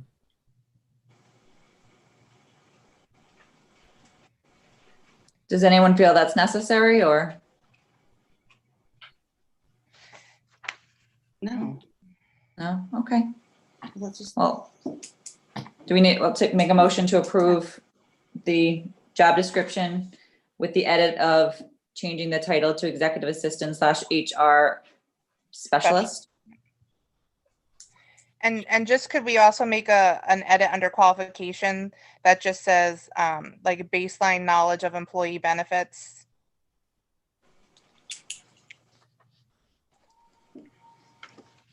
Or, you know, something to indicate that it's a kind of like an entry level knowledge. I got it. So the motion would be approve the job description as edited. Okay. Motion to approve the job description as edited. Motion. Motion, Chris. Second, Val. All in favor, say aye. Any opposed? Motion carries. Well, I know Rachel does a ton of work, so I think it's, you know, she being behind the scenes in a lot of the committees that we're on and working closely with Adam as superintendent and Amy as principal, you know, she's so critical in this role. So I think it's appropriate that we at least update the role if it's required. Okay, moving on to substitute teachers pay. Yes, I surveyed 19 areas, and the average substitute pay for 19 different districts came out to $106 per day, plus a little change. And we are at $83. I believe Griswold is like at 95, but there is a need. We are having a terrible time finding substitutes to come in, but we haven't raised the substitute rate in years, and I would suggest an increase. Can you remind us, Adam, what you were requesting the increase to be? I can't recall from the last meeting. Well, I think if Griswold is at 95, we should put down 95. That's a $12 a day increase.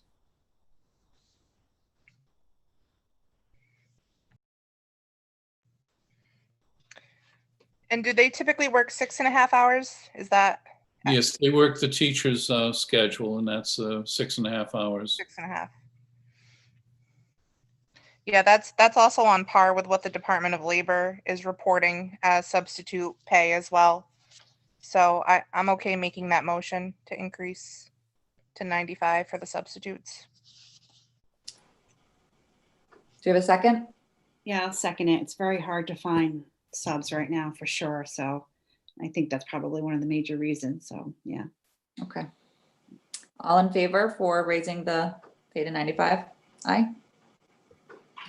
Any opposed? Scarts opposed, okay.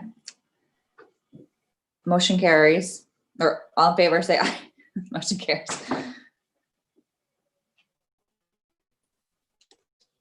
Did you get that, Dee Dee? Sorry, mumble the motion. Okay, so moving along to new business items. Item number 1 is mid-year Board of Education self-evaluation. This is a first reading.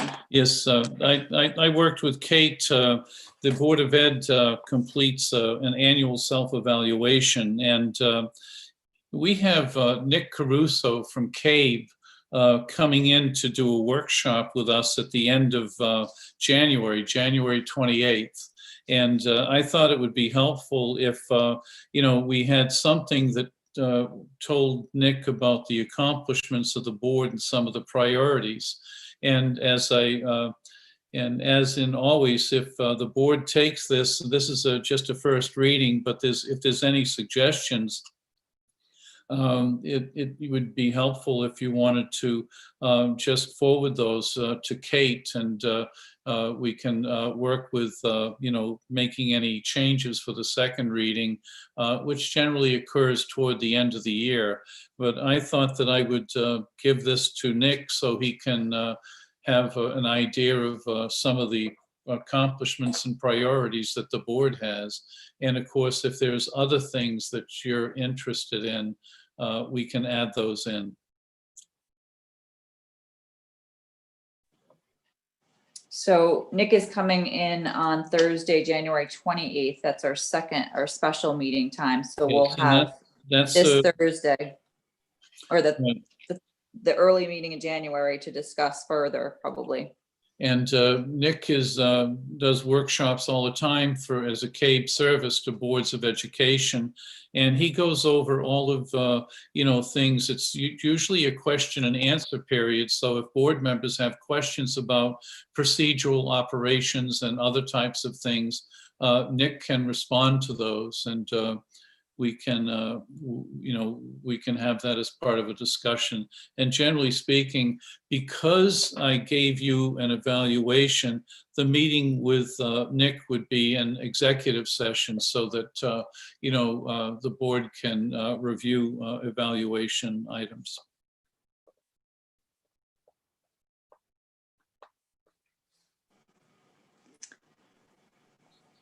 Okay. Item number 2, the 5-year SBAC summary and CSDE performance matters report. Yes, as indicated, this was a report that I gave to the board 2 years ago, and I couldn't give the board the report last year in SBAC because the state did not administer them. And then we are thinking that the state might say, yes, give the SBAC again this upcoming March. But generally speaking, the results aren't in until September, or even as the school year is beginning. But we generally do a running history so that the board can take a look at trends. And as you can see, the towns that are similar, according to the state DIRG guidelines, are listed. There's 16 towns in our DIRG. And this is the math scores and the English language arts from 2014, 2015, 16, 17, and these are the last test scores that we had, and and it goes up to 2019. So you can see that our last score, we were number 1 in both. The year before, we were number 2. The year before, number 1. Year before, number 2. And the year before, number 1. So we've been consistently at the top of our DIRG. And I just gave some indicators as far as what happens. Now, these scores, the ELA and the math scores, you take all of the scores of the 3rd through 8th graders, and the state has a way of averaging them up and gives a performance standard. So our performance standard on the score was 73.2%. and 66.7% math, and at the bottom of the 2018-19, it indicates the state average for ELA was 55.7, and the state average for math was 48.1%. And then I gave you some of the surrounding towns so that you can see what might make up some of the DIRGs. I gave you New Canaan, which is DIRG A and the highest SBAC scores in the state, and theirs were 89.6 and 88.3. And then there's comparisons that are on the state website if you want to look at those. But this just gives you an indication of what the trends are. And certainly when we give the next SBAC score test, you'll be able to compare those to some of the performances that we have.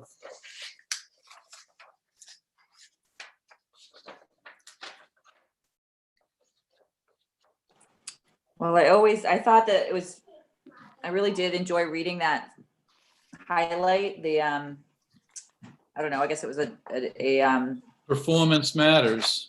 the Performance Matters article, and just showing the growth, you know, just examples of various towns and their examples of showing growth and some of their learning strategies and tactics. It just helped frame from my understanding, like where towns can show, you know, how they did show improvement and where they actually tactically, you know, implemented certain things. Like it made me understand better how STAR is given and under time constraints and SBACs are not, and flip-flopping that, and some of the strategies certain, you guys I'm sure are constantly evaluating to see how independent learning, you know, helps or doesn't help in certain classrooms, right? Yes, well, one of the things, the second part of this, if you read through the Performance Matters, I just wanted to point out that they gave a description of what happened within, where is it? I believe it's Plymouth. And they talked about their strategies and the things that they did. And then if you look, they're in our DIRG, and Plymouth, during the last assessment, we were number one in Voluntown for English, and Plymouth was number 6. And then in math, we were number 1 and they were number 5. And they got reported as improving their scores. And it was just an interesting type of thing. So maybe at some point in time, we might be asked to write about how we're maintaining a position as number 1 in our DIRG. And then the STAR report is the next item on the agenda, Kate. And we use I always do like to go back though, Adam, and give you a hard time for higher numbers in other school systems right next door to us and maybe in your other school districts. So we've got room to grow. Oh, yes. Room to grow.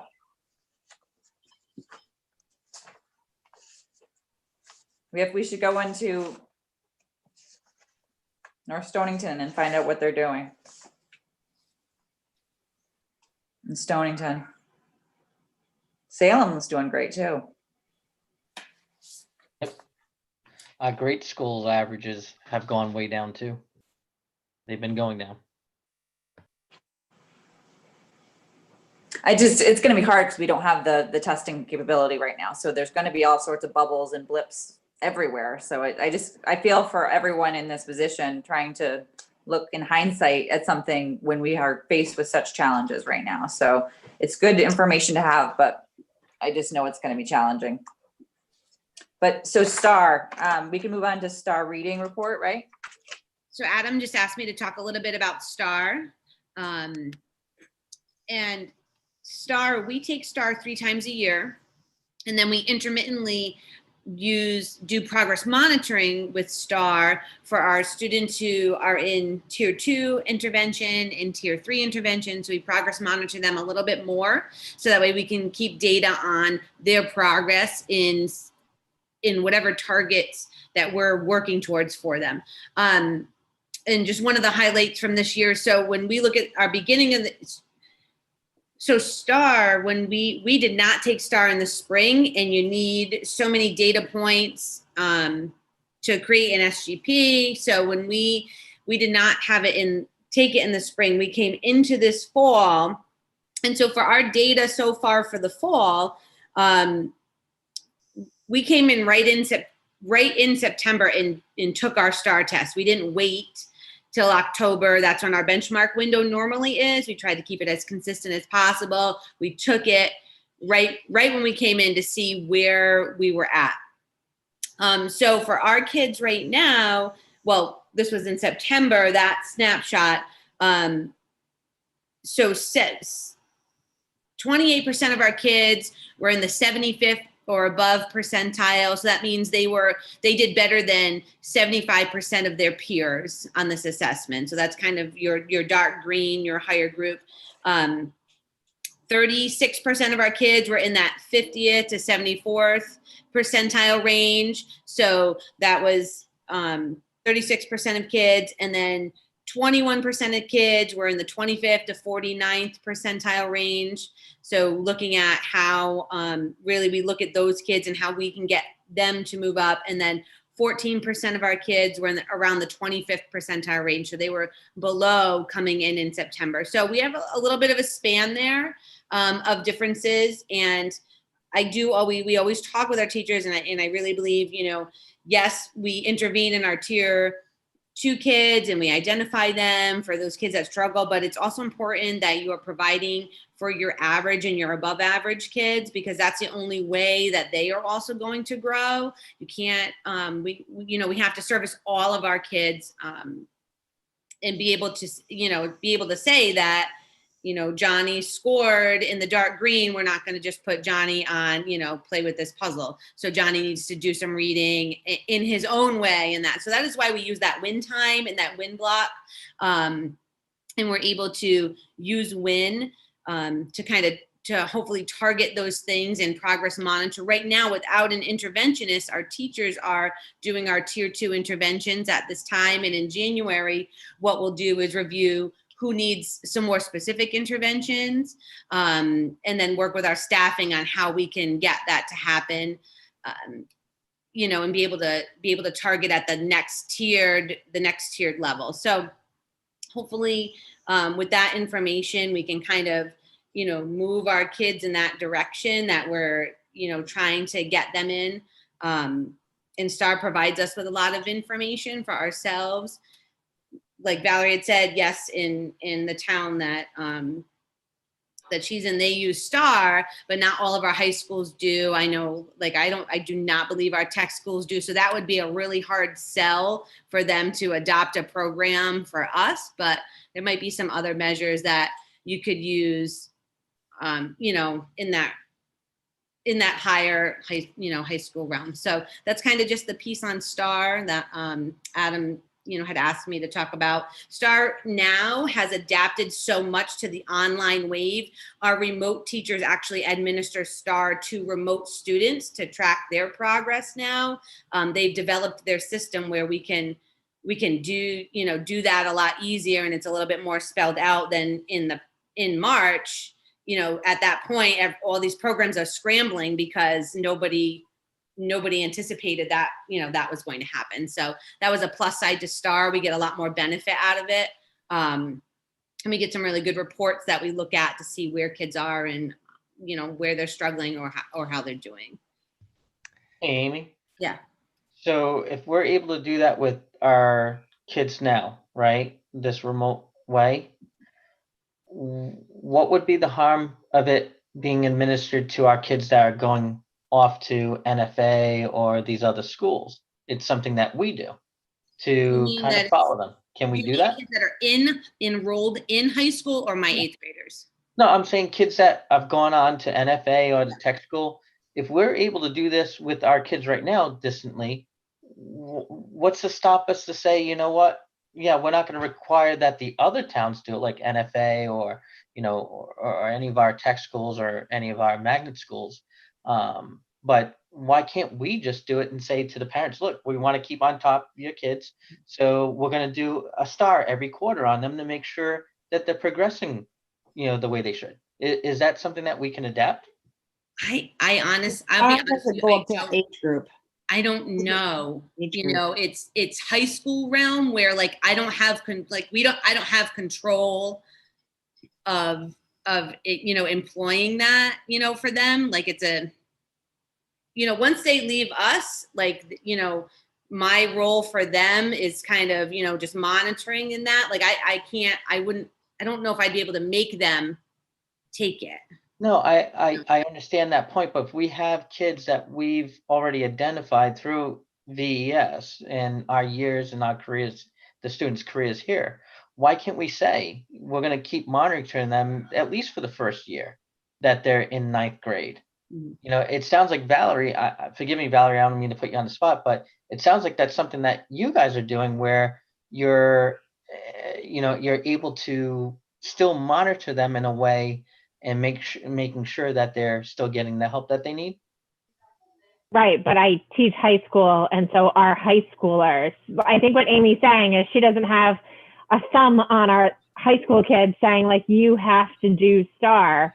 And the STAR program may be different going from a K to 8 than it is from a 9 to 12. The district that I work in does it K to 12, but in this district, there may only be K to 8 purchased, let's say. Right. And so that's a separate piece that you need somebody who has kind of the expertise in that high school area to even be able to figure out what goals these kids are supposed to be meeting. It's not just like hey, give the test and, we get the data back. It's really, there's a lot that goes into crunching the numbers and determining the data that really has to be done by somebody who's done that before. No, I get make that. sense? No, that does make total sense, but I would just think that's something that we would want to watch and follow. Again, Lloyd, I don't know how we would begin to approach that, but is that something that we could possibly look into? If other schools in other states or around the country are doing it, maybe it's something that we need to do as a benefit for our kids. I wonder if it may be more telling to be able to get more reporting on kids. I'm not sure about STAR. So Valerie's talking about a system where her high school is tied to her elementaries. Like I'm not tied, we're not tied. They're not ours. Like her elementary schools funnel that one high school where it's like it's more controllable, especially like you're talking tech schools. I don't know if they'd want to hear that we would be asking for that. I don't know. I'm not sure. I'm just saying I don't know if it's something that we can look into. Are you saying like maybe we could potentially have like a contract with somebody who could help administer this, maybe just as a one-off type of thing? If we don't have the expertise in house, maybe we could spend, a couple $1,000s or whatever, similar to when we have like the psychologist outsourced for their expertise. Right. Is there somebody, and to the point of, we can't necessarily make high school students do it. Maybe as part of that survey that, we talked about earlier, maybe we can ask parents if we provide some sort of assessment tool, would they be interested in having their student take it? Right. Is that what you were kind of meaning? I think that's what I'm trying to get to, because again, it's, it's just like when again, Lloyd and Amy, we always watch these criterias and figures on these status reports, and that gives us a good gauge of where the child is and where they're going, or whatever extra help they need. And I'm not saying we need to administer this to every single kid. Maybe we have to because of laws, like whatever. But what I mean is just I'm focusing in on our special needs kids and saying, look, we're going to keep track of you. This is what we're going to do. And I agree, Amy, we can't force high schoolers to do something that they don't want. We all know that. It's hard enough just they don't even want to stand on the sidewalk during bus time. So right. It's not going to happen. But if we're spending this money and we're asking them to implement and we're paying extra, like, at NFA or Griswold for their alternative learning school and stuff like that, we pay extra for all this. So, but how do we know we're getting the results? I mean, yeah, the kids may be passing, or maybe they're just getting by, by the skin of their teeth, or maybe they're not at all and they're dropping out. This might be a good way. And maybe with this whole COVID thing, because we are getting federal funds, maybe we can take a look at. Well, for special education kids, I know SCART, like I know they're monitored through their IEP and their, their goals and objectives. And if they mastered it in the triennial evaluations from like psychological achievement, I think looking back, with our general education kids, I'm hoping high schools and will come up with better progress monitoring systems. Right. I think that's what you're saying. You want a progress monitoring system in place so we know how are high school kids doing? How's the transition from 8th to 9th grade? And we do have some progress monitoring systems in place, but it surely can be improved upon at the high school level. That's probably and generally speaking nationwide, a weaker spot for high schools is to have a progress monitoring system in place. I mean, there's a lot of logistical issues I see with just what we're just talking about with the STAR and things like that. But, you know, at this point, it's like our hands are sort of tied at the elementary school level because they go on and it's. Yeah, and then they're outside of our control, but that's kind of like with going from elementary in one building to high school in another building. It's still all with the same board. And just like with us, it's still with Lloyd. It's still with us. We're paying these bills. We're making these contributions. We're having these discussions. NFA is not part of this right now, nor is any other school on our.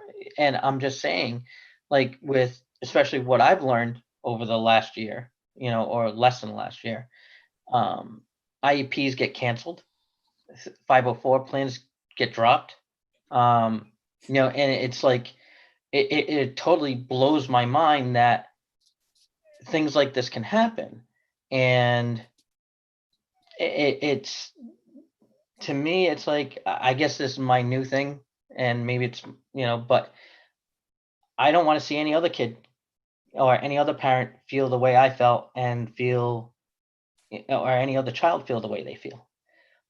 It seems like, again, like I said, I'm not asking to make this happen overnight. I'm just saying we need to have a conversation about it. And it's not just going to be tonight, but Lloyd, I think you should know just as well, like with the STAR reports. I think one of our problems is with our numbers as well, is that we wait so long. We start doing these STAR reports. When exactly do we start doing these STAR tests, Amy? Like second grade, first grade? Third grade. They start in early literacy, they start in kindergarten. Okay, so we kind of kick the can. We get the first report. Okay, they didn't do that bad. They're just below. And then we kick the can and it's just below. Then it drops when they get around third or fourth grade. That's one thing I've experienced. And I think that's why when we look at our numbers compared to other towns, we see where, and again, I've talked to other teachers, I've talked to other towns. I was born and raised in Rhode Island, as you know, Amy, so I know a lot of people back here. Other places don't wait years or 6 months or 8 months to start enacting and getting a hold of things, especially if you start seeing it at an early age. And I think that's one of the things that we need to have a real discussion about is, when do we need to really start implementing things? When do we really have to start looking at what these reports are showing us and not sitting back and saying, you know what, we're going to give it a couple more months or a couple more weeks. You know what I'm saying? Yeah, but Scott, I disagree with everything you've said because we don't wait. The assessments that are given in September. You really want me to put out on the web about, you really want me to go there? All I'm saying, all I want to describe You is don't want me to the put that up. process that we're using at Voluntown Elementary. And Amy, correct me if I'm wrong, but the assessments are given, then the team of teachers meet with Amy, they analyze the data, and they make decisions as to which students need tier 2 assistance. And then as far as students qualifying for special education with learning disabilities, the federal government has a few years ago, changed the model, and it has to be based on data. So you do have to provide intervention assistance to the student for a period of time while you chart the scores that the student has. And if once it's decided that they need that kind of intervention, then the assessments are given every couple of weeks instead of just 3 times a year. And if the student's progress doesn't start growing towards the average of the grade, then that's when people start making referrals to my office. And then we do other testing to see if there's the existence of a learning disability. And that's the process that we've been using at Voluntown for quite a while. So how long between the time that it's first noticed until the time it's referred to your office? Because I have the exact time. I can pull it out right here.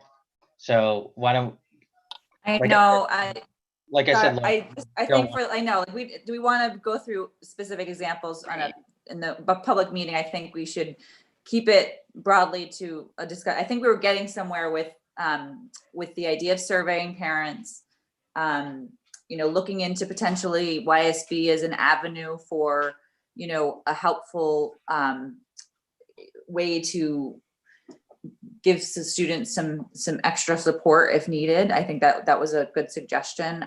Clearly, it sounds like the progress monitoring system is got to be kind of looked at from 8th to high school, and how we all work together on that. More broadly as a board is a good discussion point and focus, are all good points. I value everyone's input on this, and Scar, I feel for you. I don't know obviously all the details, and I feel for anyone going through stuff like this, because I don't have a high school student yet, making that transition, and I never want my kids to leave the Voluntown Eagle Nest, because I know it's got to be very difficult. But I think again, we're put in a hard position because we don't have full rights over the high school process, and there are, we don't have a high school in our town to control as a board in a system. So, well, but again, we are paying for this, and I think that's where it all boils down to, is we're the ones that are paying for this, and it's our kids, and we need to come up with a better system. I'm not trying to dog anybody or put anybody underneath the table or anything. That's not really what I'm trying to do. What I'm trying to do is bring, some sort of, awareness to this and what is happening. And, because again, not many parents are going to get up here and start saying all this stuff, and, it's just not going to happen. But, and if I got to throw myself under the bus and tell my story, I'm more than happy to do that. And I'm not throwing Amy under the bus. She's done a wonderful job. She's always been there for the kids. All the kids love her. It's just, again, we need to do better. And especially right now, we're seeing it with the kids. We're seeing it throughout the nation. Again, the nation is not a problem, but our kids are a problem. And we just need to do, some things that are outside the box, I think.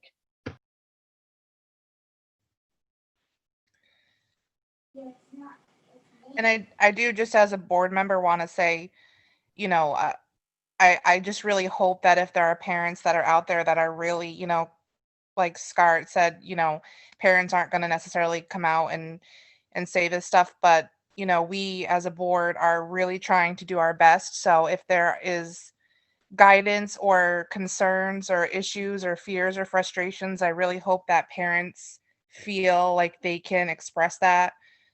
Is there, Kate, do we review anonymous communication? Does it have to have a name on it, or can it be anonymous? yes. Yep. Okay. So, I mean, if, just as a board member, I want to put out there to any parents that are listening, if you have these frustrations or, concerns and, want to get this information, I think we're all happy to hear it and want to hear it so we can make the best decisions that we can.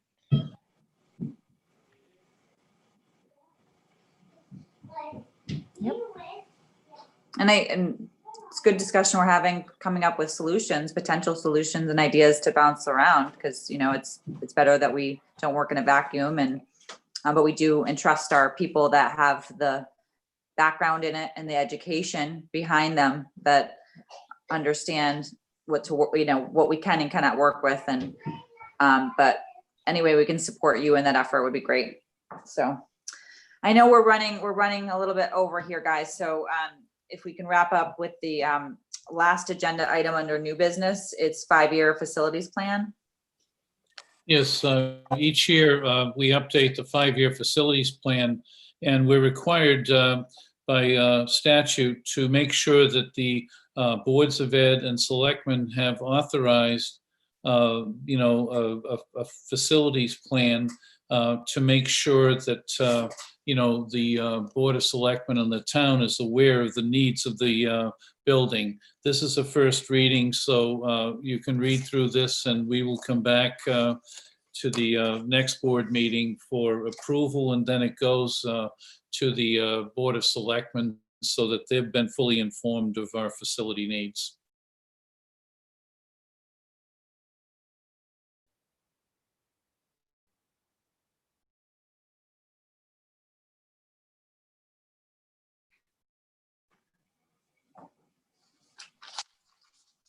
Is there any discussion for this item?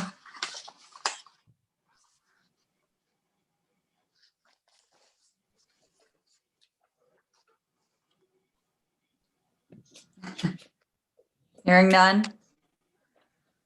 I feel like I have so much papers flying around. I can't find what this even refers to at this point. I'm like the Swedish chef right now.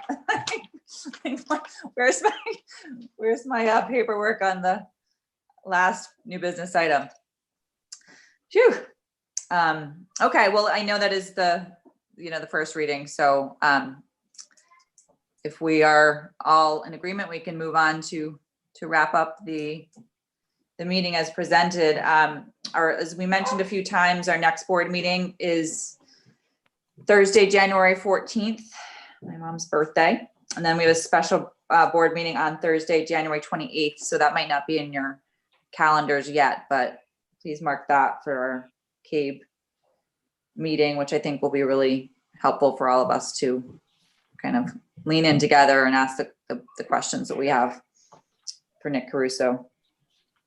But with that, I do wish all those that might be leaving, Amy and Lloyd, and maybe I'll see you, Dee Dee, if we have anything to bring you back for, but I thank you very much for all your work this year, and I wish you a very happy holiday. Thank you. So we'll need a motion to move into executive session. I will make that motion. Happy holidays, everybody. I'll second it, and holidays. Merry Christmas to the folks that are leaving. Happy Hanukkah. Happy Happy Hanukkah Hanukkah. tonight. Happy Hanukkah.